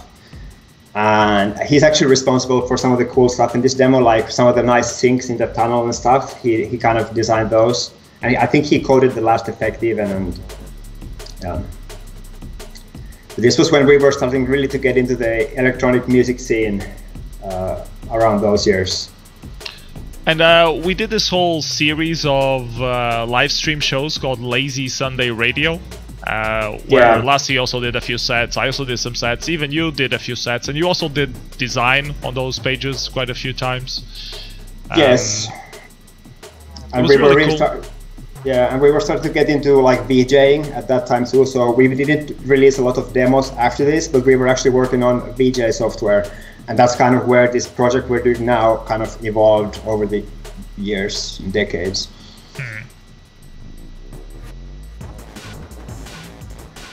Yeah, this effect fucking rules. Yeah, and this was like after being awake for 30 hours and like what to put in the last one, just like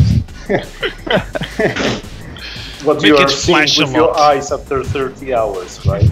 Yeah, exactly. Yeah. Okay, so guys, if you have any questions for Feather or any specific demo you would like us to watch, now is the perfect time to do so, or ask so. I have a question. Oh, okay. You first. you first. Okay. I have a question. Do you think there's like a big bright future for VR demos? Do you think it should be made into its own category in parties? And what's your sort of feeling about VR demos as a niche, or does it have potential to evolve into something bigger? I would say yes, for sure. I think I wouldn't never consider making any other type of demo again. It's just better. And I would love if more people got involved in that. I'm not sure like how to present those at parties because like something I'm doing now, I'm just doing a compo edit where it's just straight on camera, or you could maybe record headset movements, maybe possibly. So yeah, I don't know, but definitely I think it has a bright future, and I'm going to be making a lot of those in the coming years, hopefully. I had the same question, so I'm going to modify it a bit. Don't you think that various experiences that people will have while watching demos with VR, as you look some other thing or in another direction, so it's not over and over the same again? Don't you think that it's going to add to Demoscene what we do? Yeah, I mean, I think I like it nowadays because it's a completely other type of design challenge for me. So you have to kind of think, not framing stuff, and you're thinking differently, and that's really fun. Because I've seen people with also very, very different reactions to VR and what they do. It's amazing. I think you never know what they are going to think of and invent. So even recordings of sessions with VR demos could be interesting. Yeah, and there's been a lot of talk of trying to do like mindfuck type of things, like, you know, showing different colors on different eyes, and you could do all kinds of weird stuff. So there's a lot of things to explore for sure.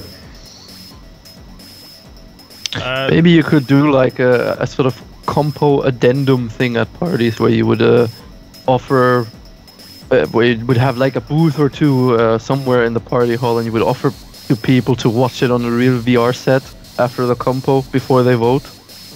That would be a possibility, but I think for actual live viewing, it's kind of hard to realize. There was a special compo at Revision. Problem. There was a special compo at Revision at some point, which was sponsored, I'm not sure if it was by Oculus Rift, where they did a call for VR demos, and they played it on a separate booth, and then people could vote after watching them all personally. So that's a possibility. I think I missed it at Revision. I'm sure that there was a 120 hertz compo. Yeah, that's last year, the one. Think. Yeah, but I think it happened 2 years in a row. I'm not sure if it was last year, but I think it happened 2 years in a row. Okay. Yeah. It's hard to make stuff that completely utilizes the hardware running 120 FPS.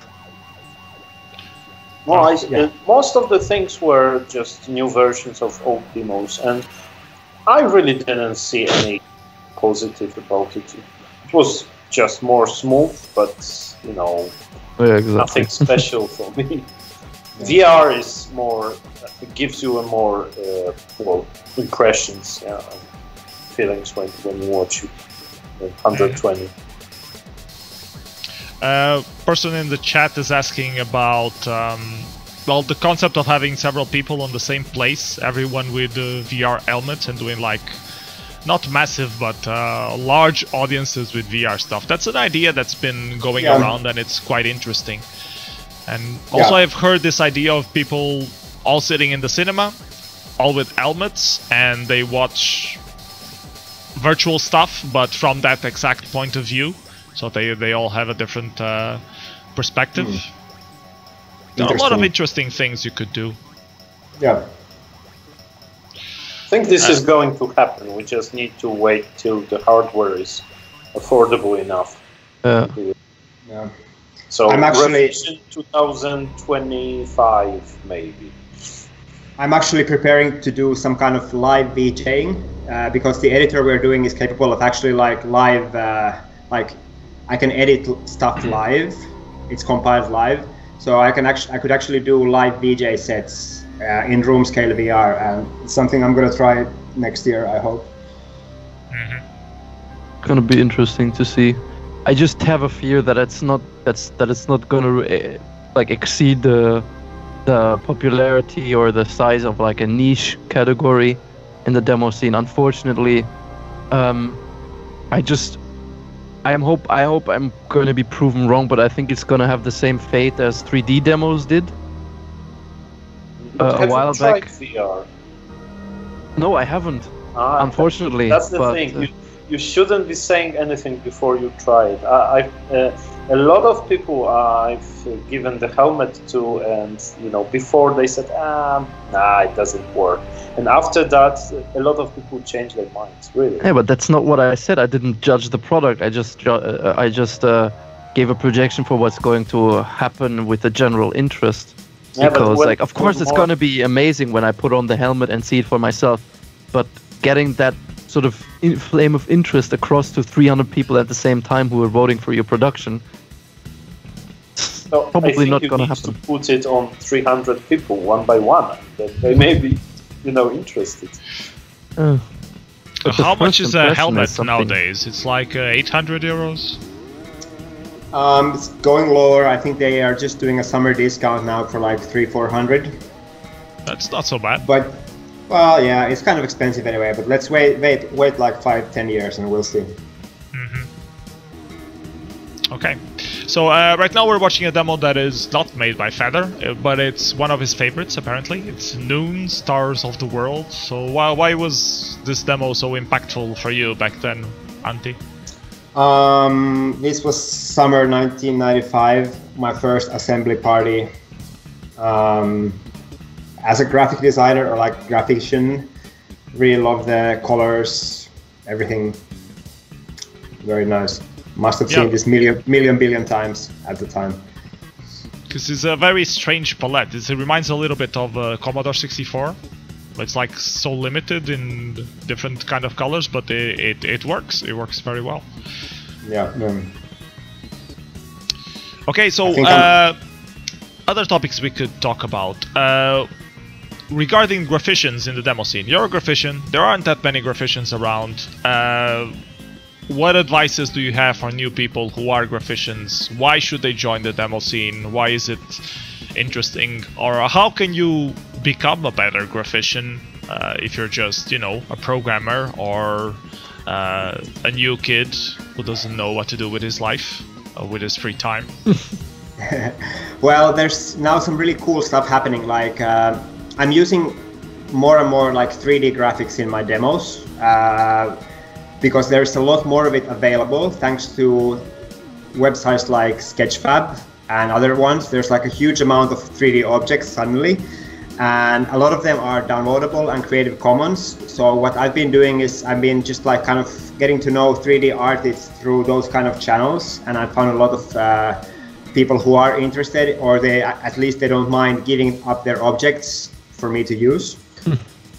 And also in the VR scene, there's a lot of interesting things happening. There are some like 4VR 3D modeling softwares coming up, and there was one very interesting one released just last month called Google Blocks from Google, and that's like a low poly modeling tool that's in VR, and it really lowers the barrier of making 3D graphics really low. It's super easy to make low poly stuff with this tool.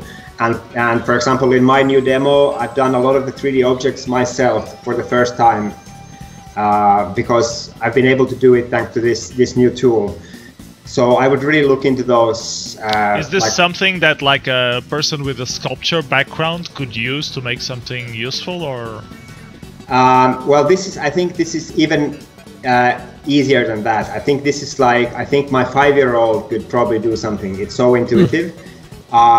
There are other tools as well coming. Oculus has one called Medium, and that's more like ZBrush type sculpting thing. And there are other more sculpting things also happening, and that's really cool. But this Blocks is like low poly. It's just very intuitive. I don't know if you've tried like painting and doing that stuff in room scale VR, but it's really like very intuitive somehow. It really makes 3D graphics easy for the first time. It's very interesting. So already at Google Blocks we're seeing like a huge gallery of 3D objects in a couple of weeks of people, like I think most of them haven't done 3D before. Oh, there's a gallery, like you can see the stuff that other people have made? Yeah, it's all on the web. Like when you do an object, you hit save in the program and it's automatically exported online. So it's really cool. Okay, cool. Okay, so if no one else has any questions for Feather, we are going to move on to our last guest of today, which is Fei. Hello Fei, how are you doing? Oh, thank you. So, how did you join the demo scene? I was thinking about giving you some date, but I really can't tell you when was the first time I watched a demo. I got my first computer when I was 10. It was Atari 800. I actually still have it. And after a few years of playing games as a kid, I started collecting demos. And what you're going to see on screen is one of the first, probably not the first I saw. Atari demos at the time were quite simple. You had some music, you hit different keys, and you had different tracks, let's say, and you could play them. And usually you also had a scroll that had some text, like one group dissing the other and greeting some friends and so on. So it was interesting to read those texts, actually. Yeah, this is nice kind cover. And I started collecting them instead of buying, let's say, games, because they were all like bought from a guy who just copied them. I started buying demos, and they were the same price. So, yeah, and on Atari it was just it. I watched them a lot, but then I got a sampler for Atari that could sample like, I think it was 5 seconds of really low quality sound. You could put a picture there, and you could make a scroll, something like this. And I made maybe 5 of them. Like I drew pictures with joystick on Atari, and then I added the sound, and I wrote text, which was like 4 kilobytes that you could put in a scroll, so it was quite long. And yeah, but most of my friends, we were about, I don't know, 15 back then, who were more interested in playing games than that.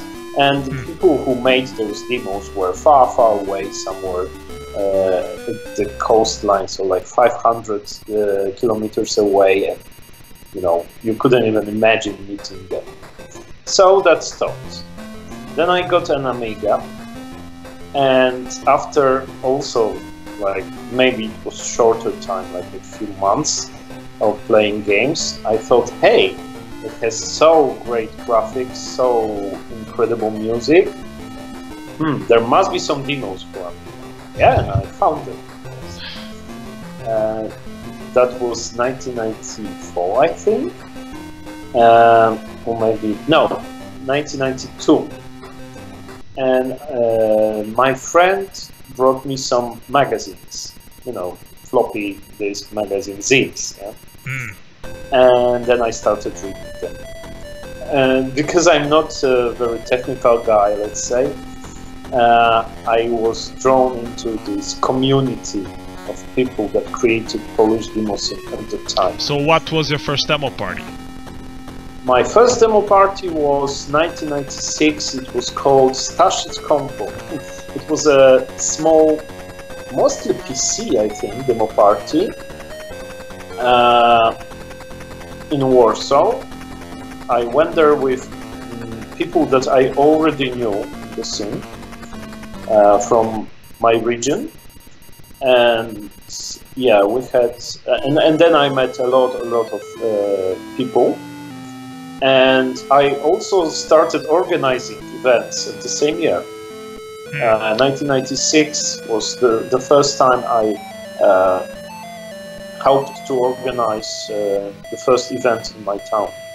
Like a demo party or just a get-together? Yeah, well, back in the days, Amiga Demoscene was so big in Poland that if you gathered 100 people together, you couldn't call it a demo party. It was just a get-together, a meeting. We called them meetings. We had compos there. I'm not sure if there were coded compos, but music, graphics, and some crazy stuff, crazy demos, yes, definitely. But you couldn't call it a demo party until you got, let's say, 200, 300 people, because others wouldn't agree to call it a demo party. So we called it meetings until, until the last one was 2004. There were 6 or 7, I don't even remember. Okay. Yeah, and the first party, real party I organized was 2007, 10 years ago. Okay. So you're mostly an organizer. What you told us that originally on the Atari you did some graphics and did a few demos. So why didn't you keep doing the creative side of things on the Amiga? Well, I did some. When you play the next one that I posted to you, it's a crazy demo. That's a very, I would say it's a very Polish thing. A lot of people outside of Poland make fun demos, let's say. But most of them are coded in some way, at least in BASIC or in any other high-level language. We used a tool for Amiga called Demomaniac to make them, which didn't involve any coding. You just put pictures together, you put a module into it, and you just played it. Play this? So, there is a lot of humor which you're not going to understand because it's about Polish scene apes. That's why it's very limited in humor. These are people from Polish scene. This one wasn't done on Amiga. It was later. It was done with Adobe tools, and the low quality, the crappy quality of it is expected, let's say. So you don't polish it. You just you just do it this way. That was the idea. So every Polish party had a special compo for them. There were sometimes they are executables, but mostly they are now animations. But they are not serious, of course.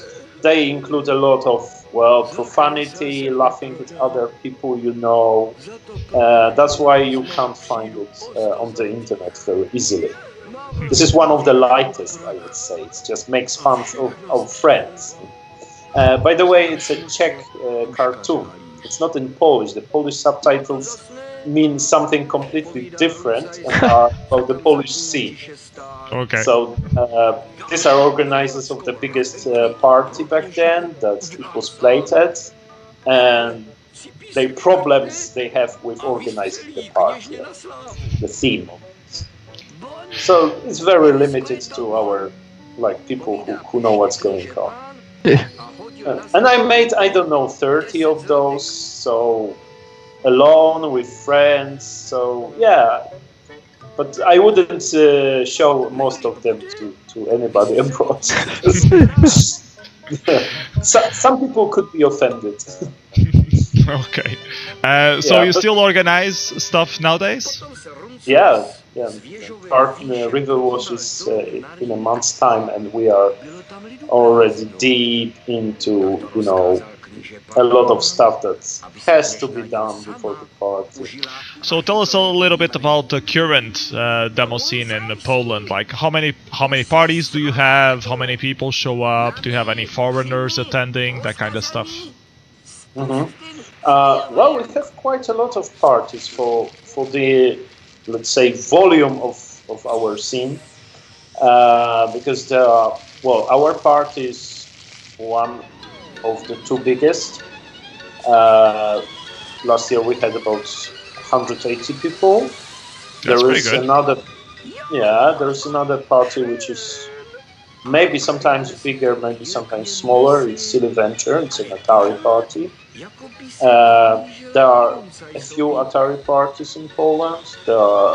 There is a 664 party only. There is a Spectrum party. Now we have two parties which focus on 8-bit and Amiga. That's D-Crunch and Low Terror. And our river wash is for every platform, so everybody is welcome to release. Which also means that we have a lot more technical stuff to prepare, a lot of technical challenges. Our technical flow is similar to Revision, but with less hardware, less money. How big is the compo crew on at Riverwash? About 10 people. No, but I mean all organizers, 10 people. Compo crew is 2 people. Okay. Yeah. That's a funny thing, because last year at Evoke, I remember, because they have this idea that everybody comes to the stage so you can count them. and I counted them, and there were 40 people. And then I thought 400 participants, more or less, and 40 organizers. And we do 200 with 10 people, so you can see the difference. But that is how it has to go, because, well, there aren't more people interested in doing that. And yeah, you asked about foreigners. That's a big problem in Polish parties. We used to have a lot of foreigners, like in the middle of 2000, 2004, 2005 at Symphony. There were a lot of foreigners, and then they stopped coming to Poland. You stopped organizing demo parties regularly. No, well, Symphony at least died. Yes, Symphony died in 2006, and then Riverwash stepped in 2007. Then we had Weekend, and then now we have Riverwash again. And we really want you foreigners to come, because our scene is, limited. There are maybe, I don't know, 200, maybe 300 singers in Poland, and not all of them are going to come to a multi-platform party. Like 8-bit people, depends, some of them don't want to come. And we would really like to have you, foreigners, at our parties. And we are trying to, but it's a long process, I think. Yeah. How about newcomers? Do you have many newcomers on your parties? Like I said before.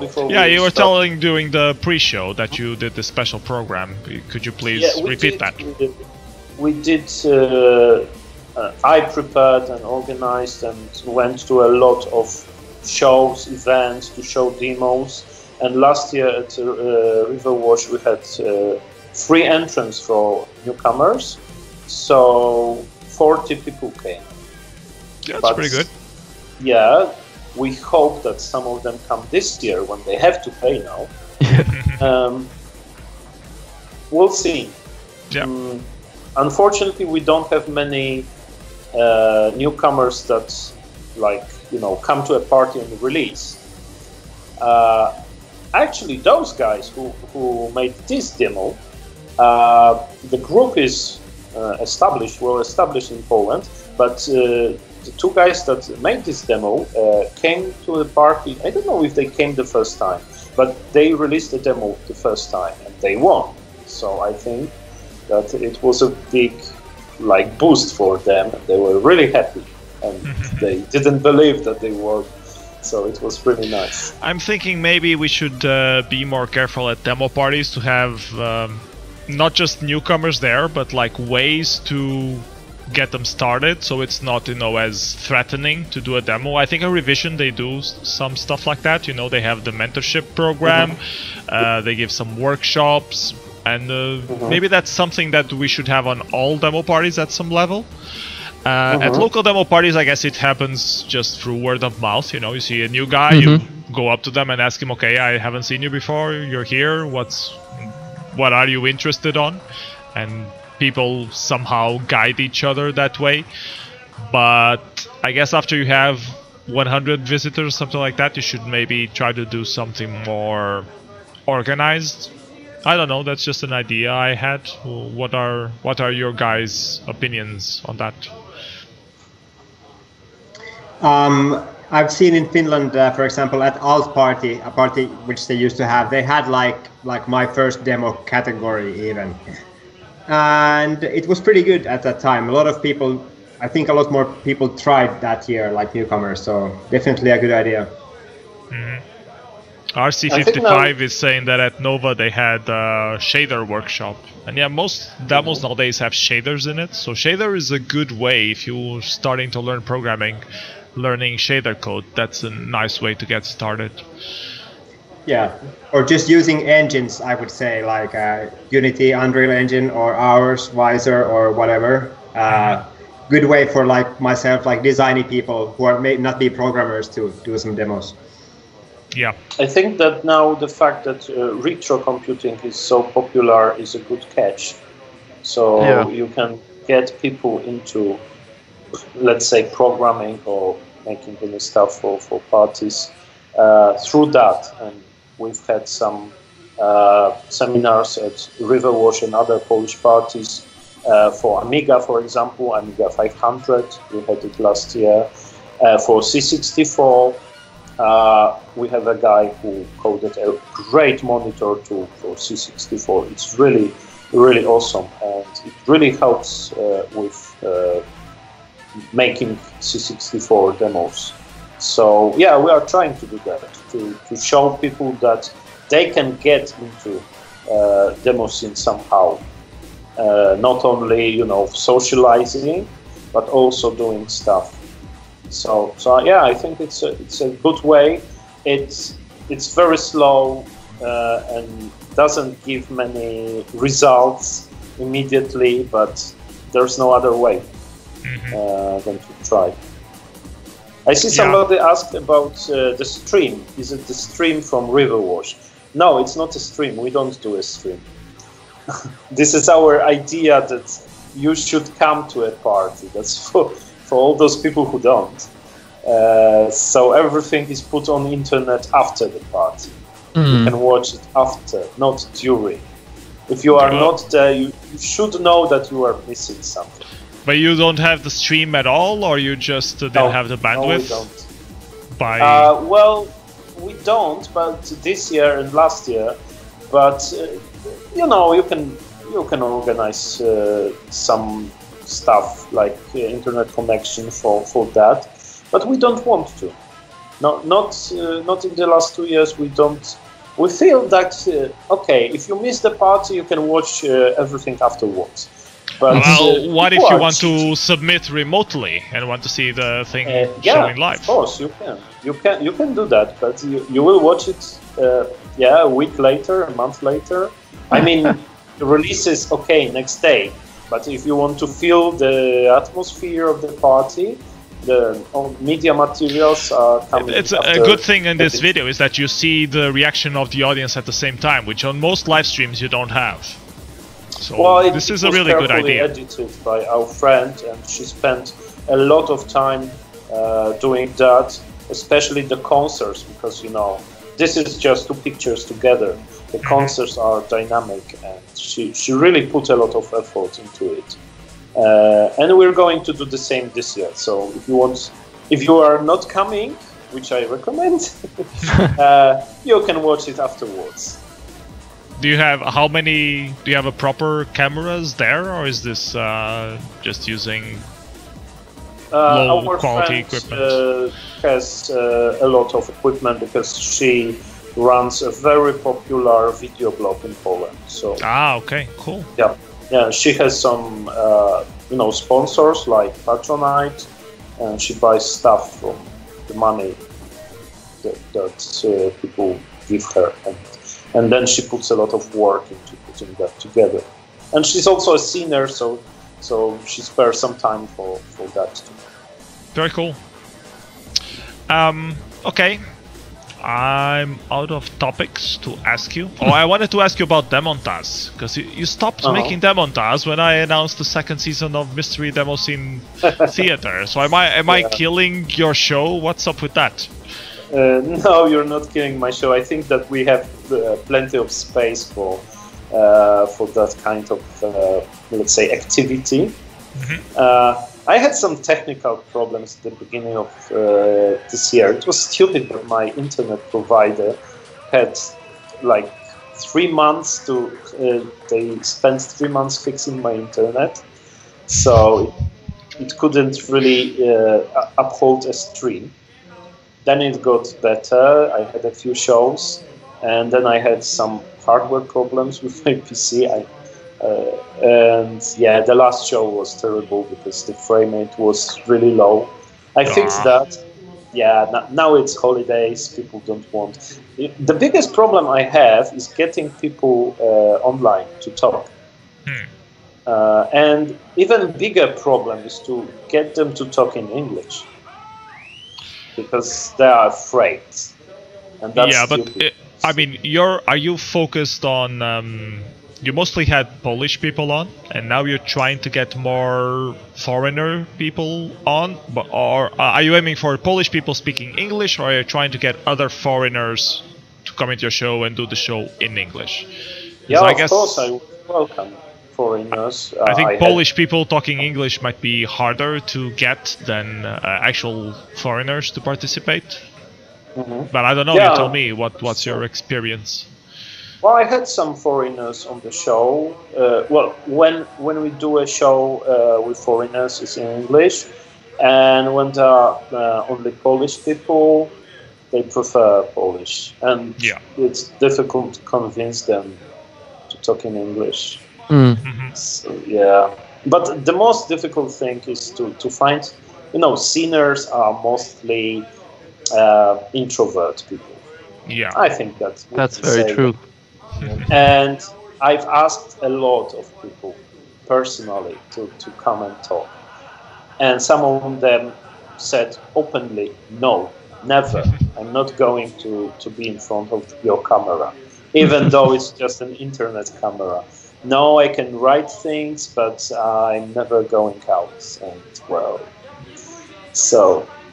No, but that's okay. I mean, you have to respect that. You can't force people to expose themselves if they want to keep a low profile. That's entirely acceptable. At least I never felt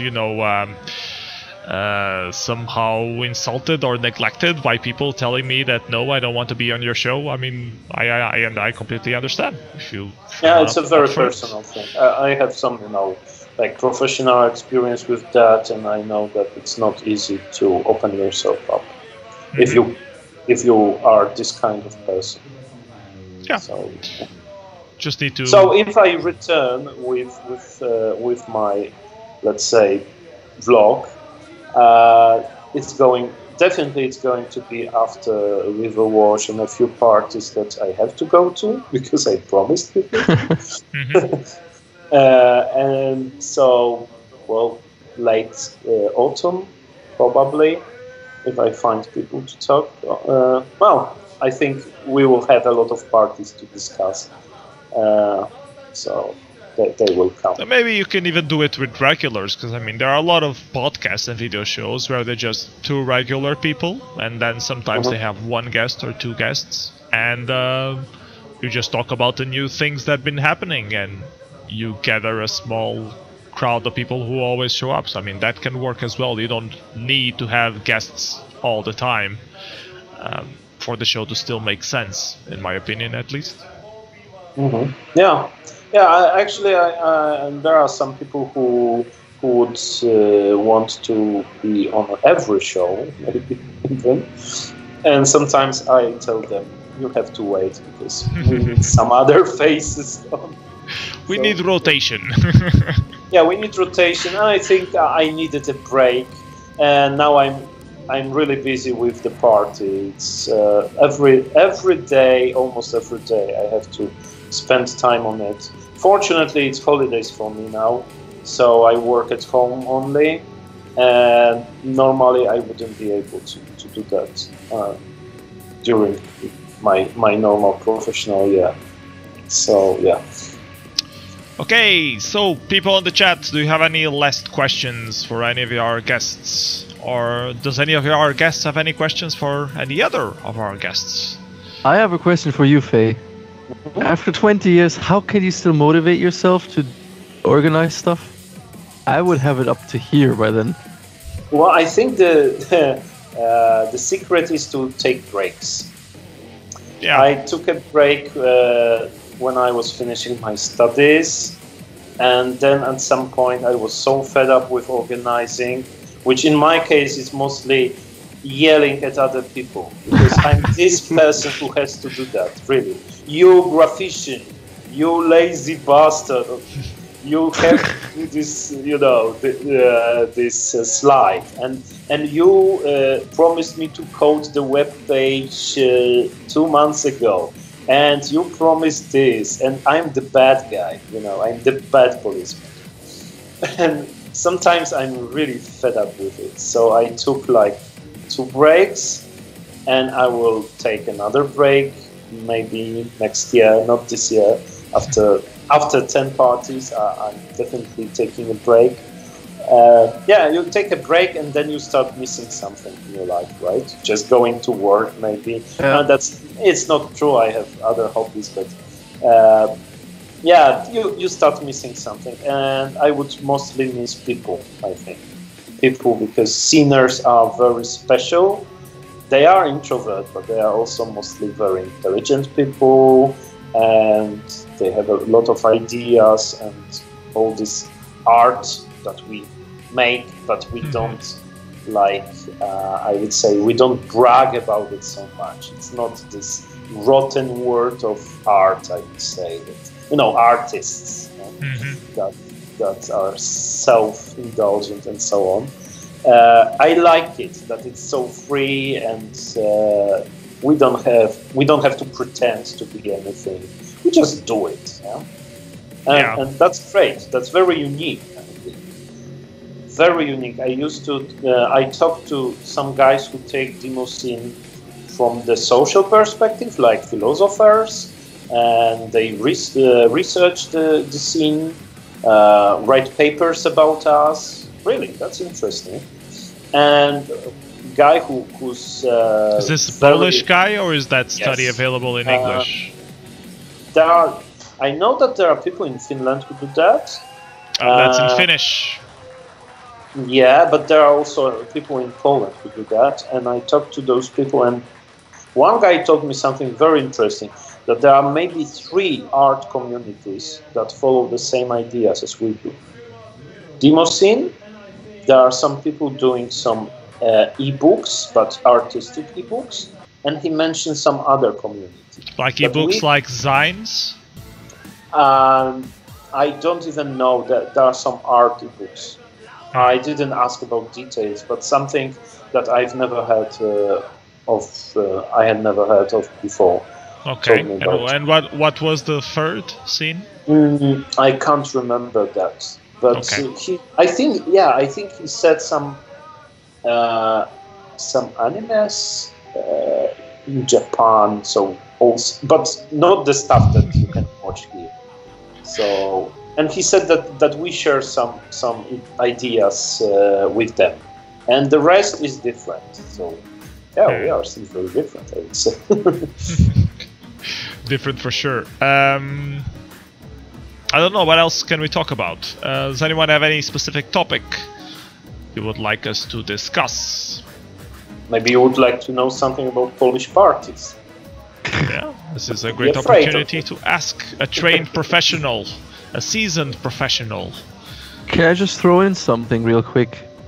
The question in chat, do you all have your tickets to Evoke 20 yet? No. You don't? Sorry. I'm broke. I can't make it. You're not going at all? Party? It's about a month, I think. Or 3 weeks, yeah. 3 weeks. Well, I'm going. I got my ticket. You guys figure your shit out. I already have my ticket. I know, it's a disgrace, right? Sorry. You're following that philosophy that you don't have a demo, so you don't go to the party? That's not really it. Even when I had a demo in when we released Overdrive 1 at Evoke 2013, I was so broke that I could barely afford to travel there, right? And I actually had Alk get me in there for free because I had no money. Like, what the hell? But yeah. What's up with Evoke? Why is it so good? A lot of people have been saying it's a really great party. It's awesome. It's like revision, but you feel free. No, small is not a good word because it's 400 people. For me, it's a big party. But yeah, but revision is 800, so it's more. Yeah, about 1,000 I think last year. 1,000. This year. Yeah. But it's like a smaller revision with all the fun. So you are not missing anything, but you have additional, I don't know, social layer on it. So everybody's having fun outside, and then you go watch the compos, and there are a lot of releases too. And the staff is professional. I know what makes Evoke different. there is no security at Evoke, for example. Not at all, even though it's 400 people and it's in Germany. That's incredible, and it works. It feels more familiar due to the confined sort of space. Mm-hmm. It feels a lot more cozy, I think. Whereas in at Revision, you feel sort of detached from a lot of everything else that's happening in the hall. If you stand up, you can see the entire hall basically at Evoke, and the outside area is very small, so you're practically forced to socialize with other people, and that's what makes it so great, in my opinion. And also the nice little bar they have inside the hall. This feels nice to hang around there. And last time they had a foosball table, which was fun. And a bouncing castle. There was a bouncing castle. Exactly. That's important. That's you never know when you need a bouncing castle. Yeah. Never know when you need one. Yeah. I might need it because I don't have a hotel to sleep in, so I might need the bouncing castle to sleep on. Yeah, be nice. I've never been to a hotel at Evoke. Never. I Never? always do that at Revision, but never at Evoke. Me It's neither, middle of actually. the summer, you can just I always sleep crashed at someone else's place. I crashed at the chill out zone on 2 years, and another year I found a random sleeping mat from some guy who was not sleeping, and I just crashed there for a few hours. And like the other day, they tell me, "Oh yeah, it's okay, it's fine." Well, okay, thank you, thank you for your hospitality. So I'm hoping this year there will be some chill out zone again, and that there will have pillows or something like that. So Oh yeah, the chill out zone is another factor which I think makes it great. and very many releases, I think. And what I noticed last year was a lot of newcomers released at Evoke. Maybe they didn't feel overwhelmed by, the size of Revision, so they said, okay, maybe at Evoke, it's a smaller party, we're going to release a demo. And they did. A lot of new people, and some of them were maybe not technically perfect, but very interesting in terms of ideas and design. I like that very much. oh, that's cool.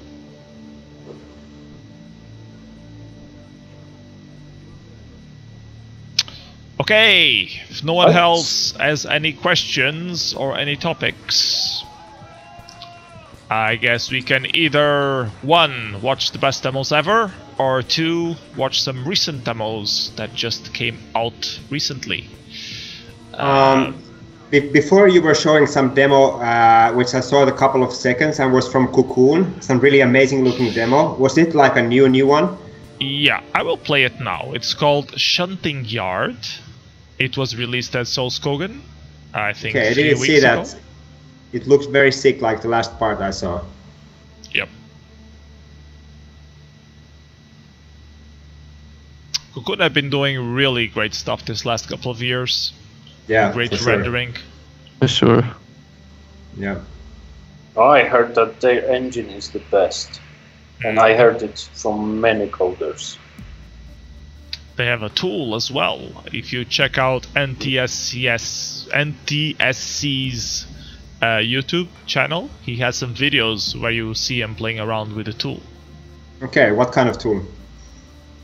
I will try to find tool, it. right? Actually, hold on. .com.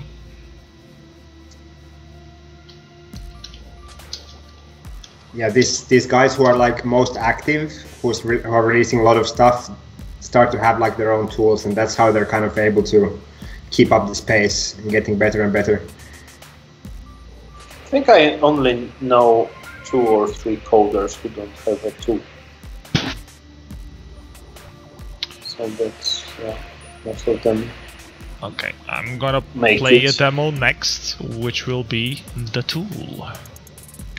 And that's just a natural evolvement of the demo scene, becoming more like game design actually. You don't just write a game from scratch, you build upon an engine and you have design tools and so on. Yeah, wow, that's It's not sick. only- Yeah, it's making your life easier at the same time as keeping your sanity, because I think I would jump out the window if I had to do anything manually at this point. But then again, I'm not a PC demo coder, so... There are a few PC demo coders who enjoy making everything from scratch all the time. They just like it. I envy those people, 100%. Because really they don't want to patience. spend time coding an engine, because then you have the engine and you have no one to use the engine. It's just them, so why the hell are they making an engine anyways?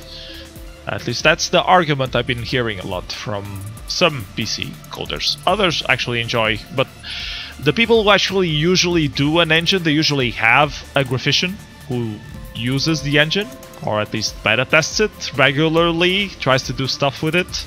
And I think that's where you create a synergy and to make some Exactly, cool that's stuff. what I mean with like evolvement. It's like you get teams that are bigger, like comes along with the evolvement. Okay, so Wow. that was the demo. Very nice demo. Did that win the competition, I guess? I don't know actually. Skogen? Let me check. I think it did, but let me check. And this is the video that you can find on NTSC's. This is editing one of the scenes from their previous demo, not this one. Mm-hmm. The one from Revision. Yeah. And okay, so Shunting Yard, the demo we just saw, was second place at Skogen actually. Okay, who won? Ninja Dev won. Okay, can we see that too? Yeah, I think you're going to be a bit disappointed. It's not as good as the Cocoon one, in my opinion at least, but we will see it and we will say. I have a question for you guys. You just reminded me of that. What do you think about crazy stuff like this year's Revision, Kevin winning the competition? Crazy stuff like what? Kevin, the demo. No Kevin. Oh. Well, I kind of liked it. I don't know if Yeah, he should have won. Did it win? It actually won? Yeah. No Kevin. I'm not sure if it won or if it got... I think it did. Yeah, I don't know. It was pretty funny. I mean, that one was so over the top. Like, it was so huge, so you could really appreciate the amount of work, I guess. No, in it. Kevin got second place. Second. Oh, sorry. Yeah. But Just yeah, checking the second is results. still high. First place was for Soul Splitter by Cocoon. So yeah. Oh, yeah. Yeah, so this one. So Yeah. do you think it's fair, let's say, what's your opinion, that fun stuff gets second place in Demo Compo? At the risk of making myself unpopular, I don't think that should be in the PC demo compo. It completely goes against everything that the demo scene stands for. Striving to make an excellent product in every single aspect. To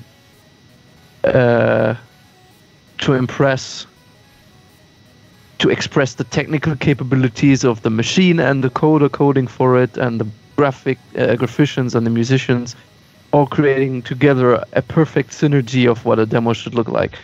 And this is not that. This is absolutely not that. I mean, it relies on a surreal quality to appeal to damaged minds, in essentially. It doesn't appeal to damaged minds. My question is based on the idea that we used to have this kind of compo in Polish demo scene. So real demos went into like serious demos. Controversial demos? I mean, how do you establish the line of what is a legitimately technically achievement and what is just design? On the basis that if it's made for fun, then that's subjective. Yeah, it is. Well, like music selection with Revision, it's also subjective. Well, I hate music compos nowadays because of that. All the tracks that you hear on the music compo, they all sound similar and they're always pop based. I mean, I'm not into pop music. Why do I have to listen to pop music, you know? That's just, it doesn't interest me. It would interest me a lot more if I would be hearing a compo of music that tries different things. But you know, But I know, you know what pop stands for, right? Yeah, popular. Yeah, exactly. If that's what Okay. people are gonna vote for. Okay, but the this issue is here, I think, is more that it relies on one quality, and that's humor. It's not technically impressive, it's not visually impressive, it's not audibly impressive. yeah, but I mean, humor is legit as well, and humor is popular. I mean, by that, you're stabbing yourself in the foot by that logic. And I'm anti-popular because, you know, I'm an experimental and I'm a weird guy and I don't really like popular things. But, I mean, the compo is not called popular demo compo, it's called combined demo compo. So if it works on the machine, you play it. And, you know, it gets voted how it gets I wasn't voted. stabbing myself in the foot because I don't agree with people who like pop music, and I don't agree with people who liked that demo. Okay, How fair about enough. this? Maybe we should change the way we organize compos. So not based on platforms, but maybe on achievements, like the meteorics are given.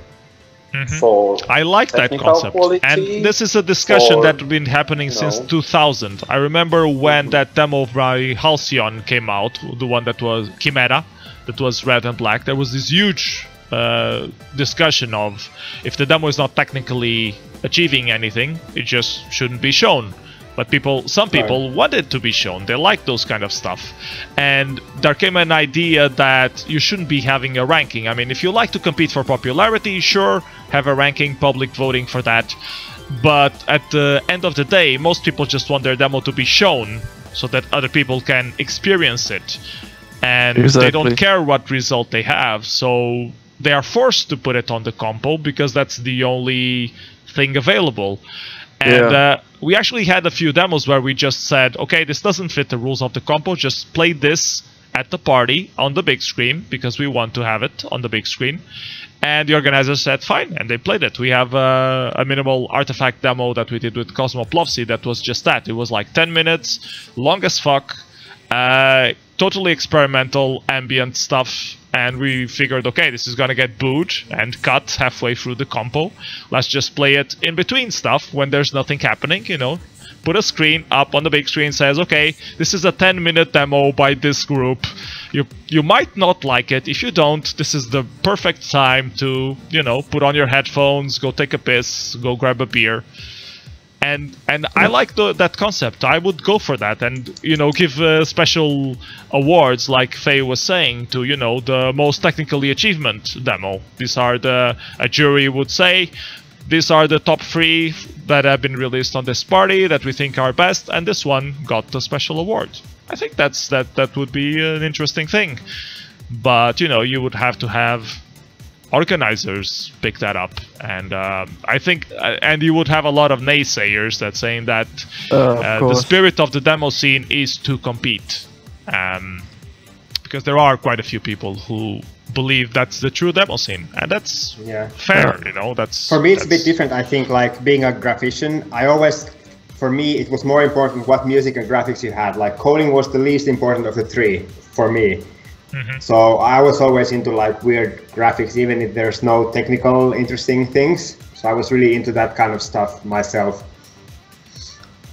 kind of coming from non-coding perspective. So you should be an Amiga guy, because most parties with Amiga compos, the demos that win are mostly, you know, design achievements. Exactly. Not coded. I was like very heavily into like melon design stuff in the 90s, you know, which was just like some weird graphics. But it really opened my mind to this kind of French design styles and like kind of non-Demoscene stuff. But it still was really amazing to see that kind of stuff. So I'm really happy it was there. I don't know if they should win the compo. That's another topic. But I'm really happy that this kind of stuff is being shown and done. We have a very good example, Polish group. First it was Mad Wizards, and now it's Elude. And the quality of their code is just amazing on Amiga. But they always lose, well, almost always lose revision. They are seconds, I mean, because there's always a demo with some music and graphics that, you know, people are won over with just because. I was actually going to say what Fnit said in the chat. That was probably also a really big, I would say, scandal in the demo scene. Yeah, when, the winner demo. Winner demo by Metal Forza 1 Breakpoint. Yeah, that was Again, a very I don't think it disappointing should have compo won. result.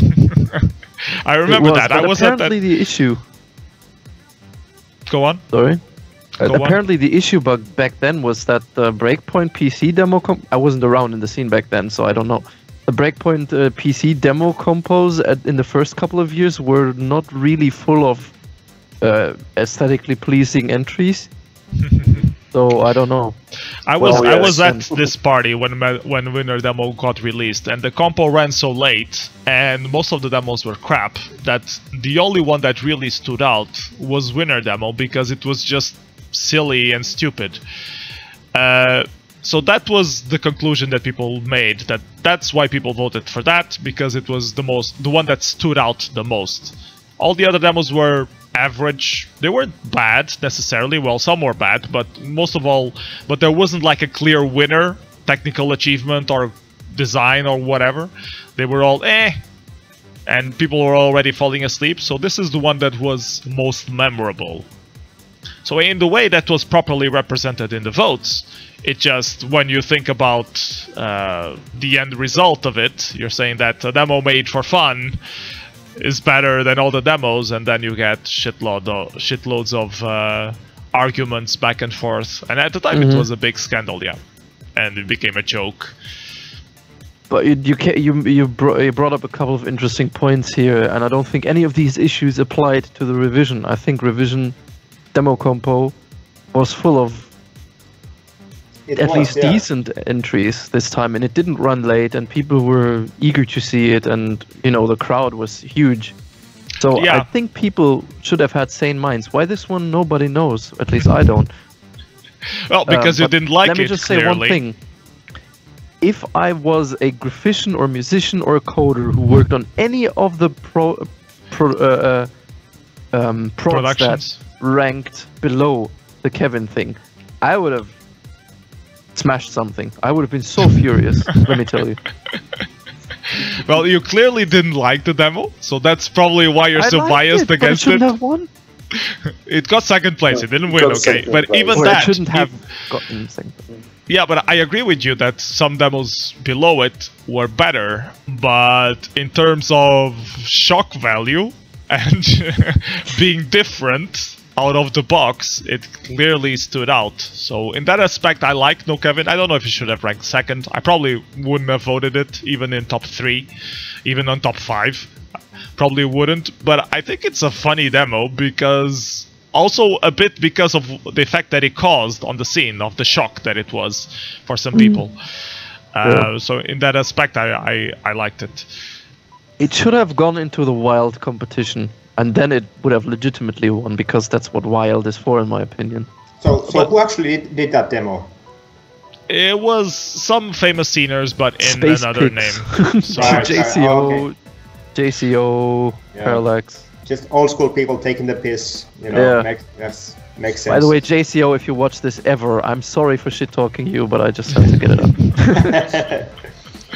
Well, you have your opinion. I just recalled a conversation I had with my friend, because I'm really not into football, which it is like 5% of people in Poland.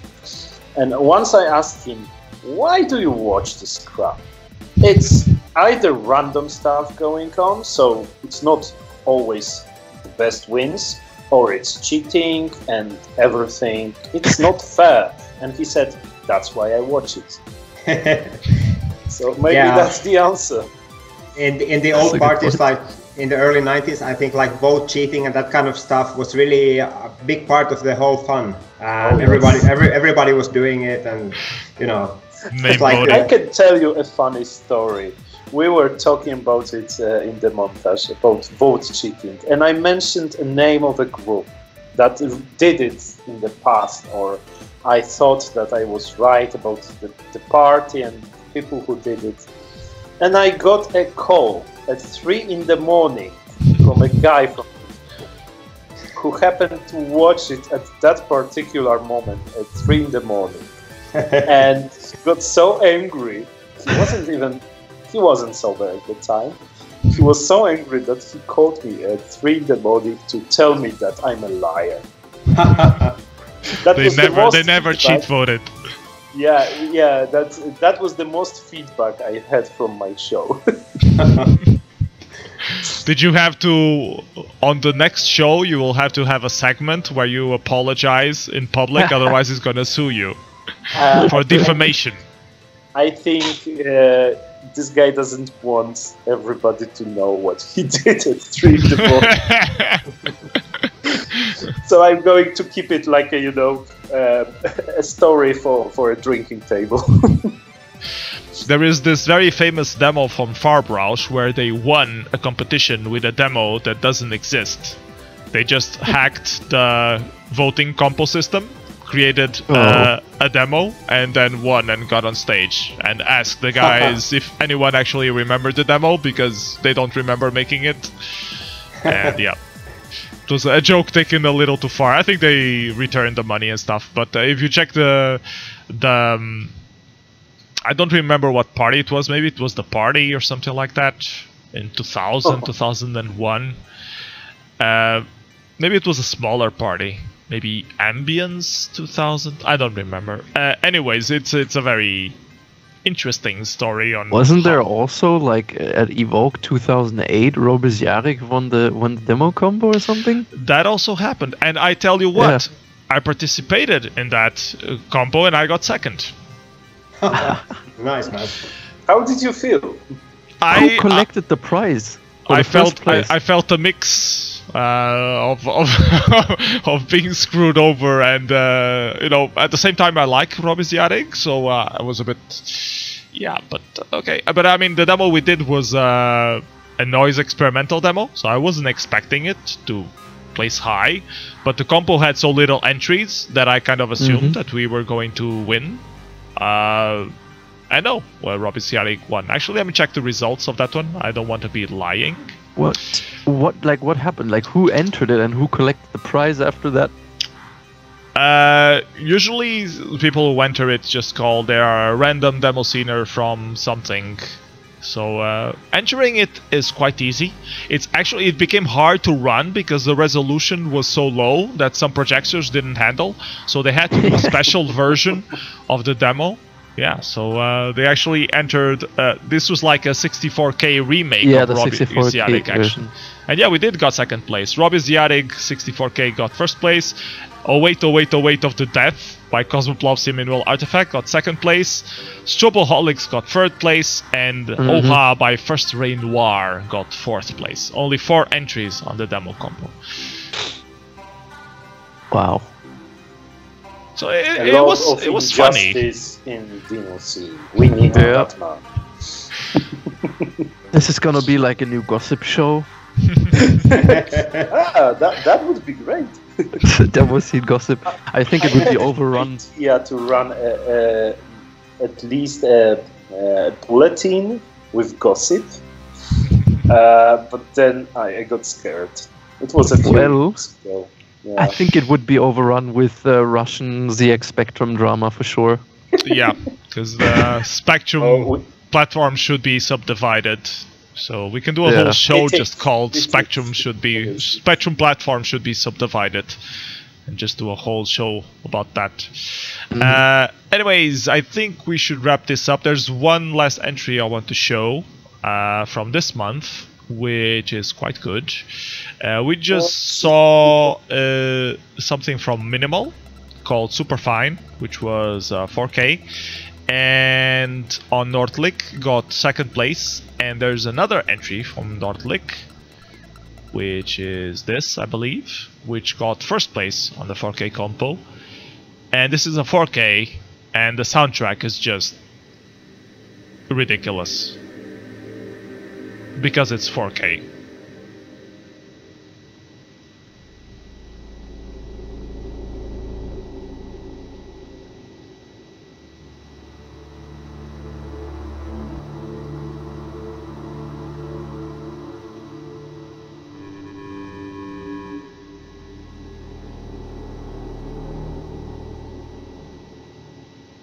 And we actually had Virgil, the guy who did the soundtrack, on our show 2 weeks ago. So if you guys want to learn more about how to make sounds for 4K, I do recommend you check out that show. We had some good talks about Forklang and Oidos, which is another soft synth that exists for doing 4K stuff as well. So if you're a musician out there, please try to do stuff with Forklang and Oidos. There are programmers hunting down musicians for these kind of stuff. Now there's also a similar tool for Amiga, so this may also happen on Amiga platform. Listen to those sounds. Like, what the fuck? How the hell do you make that in 4K? Crazy. Very nice.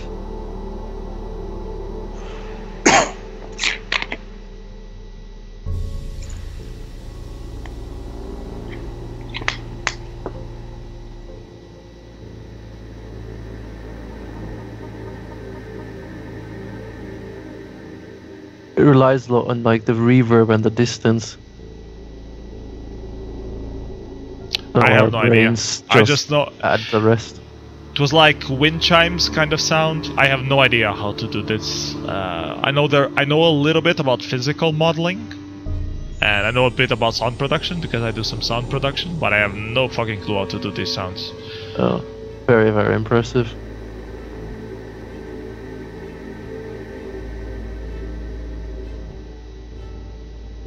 Geoff is asking if it's pre-rendered into RAM or synthesized in real time. It's in real time.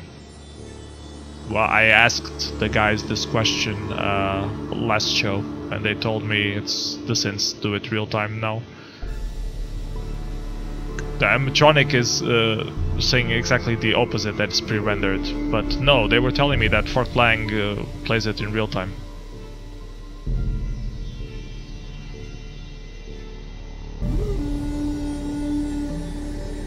Oh, that is really, really good.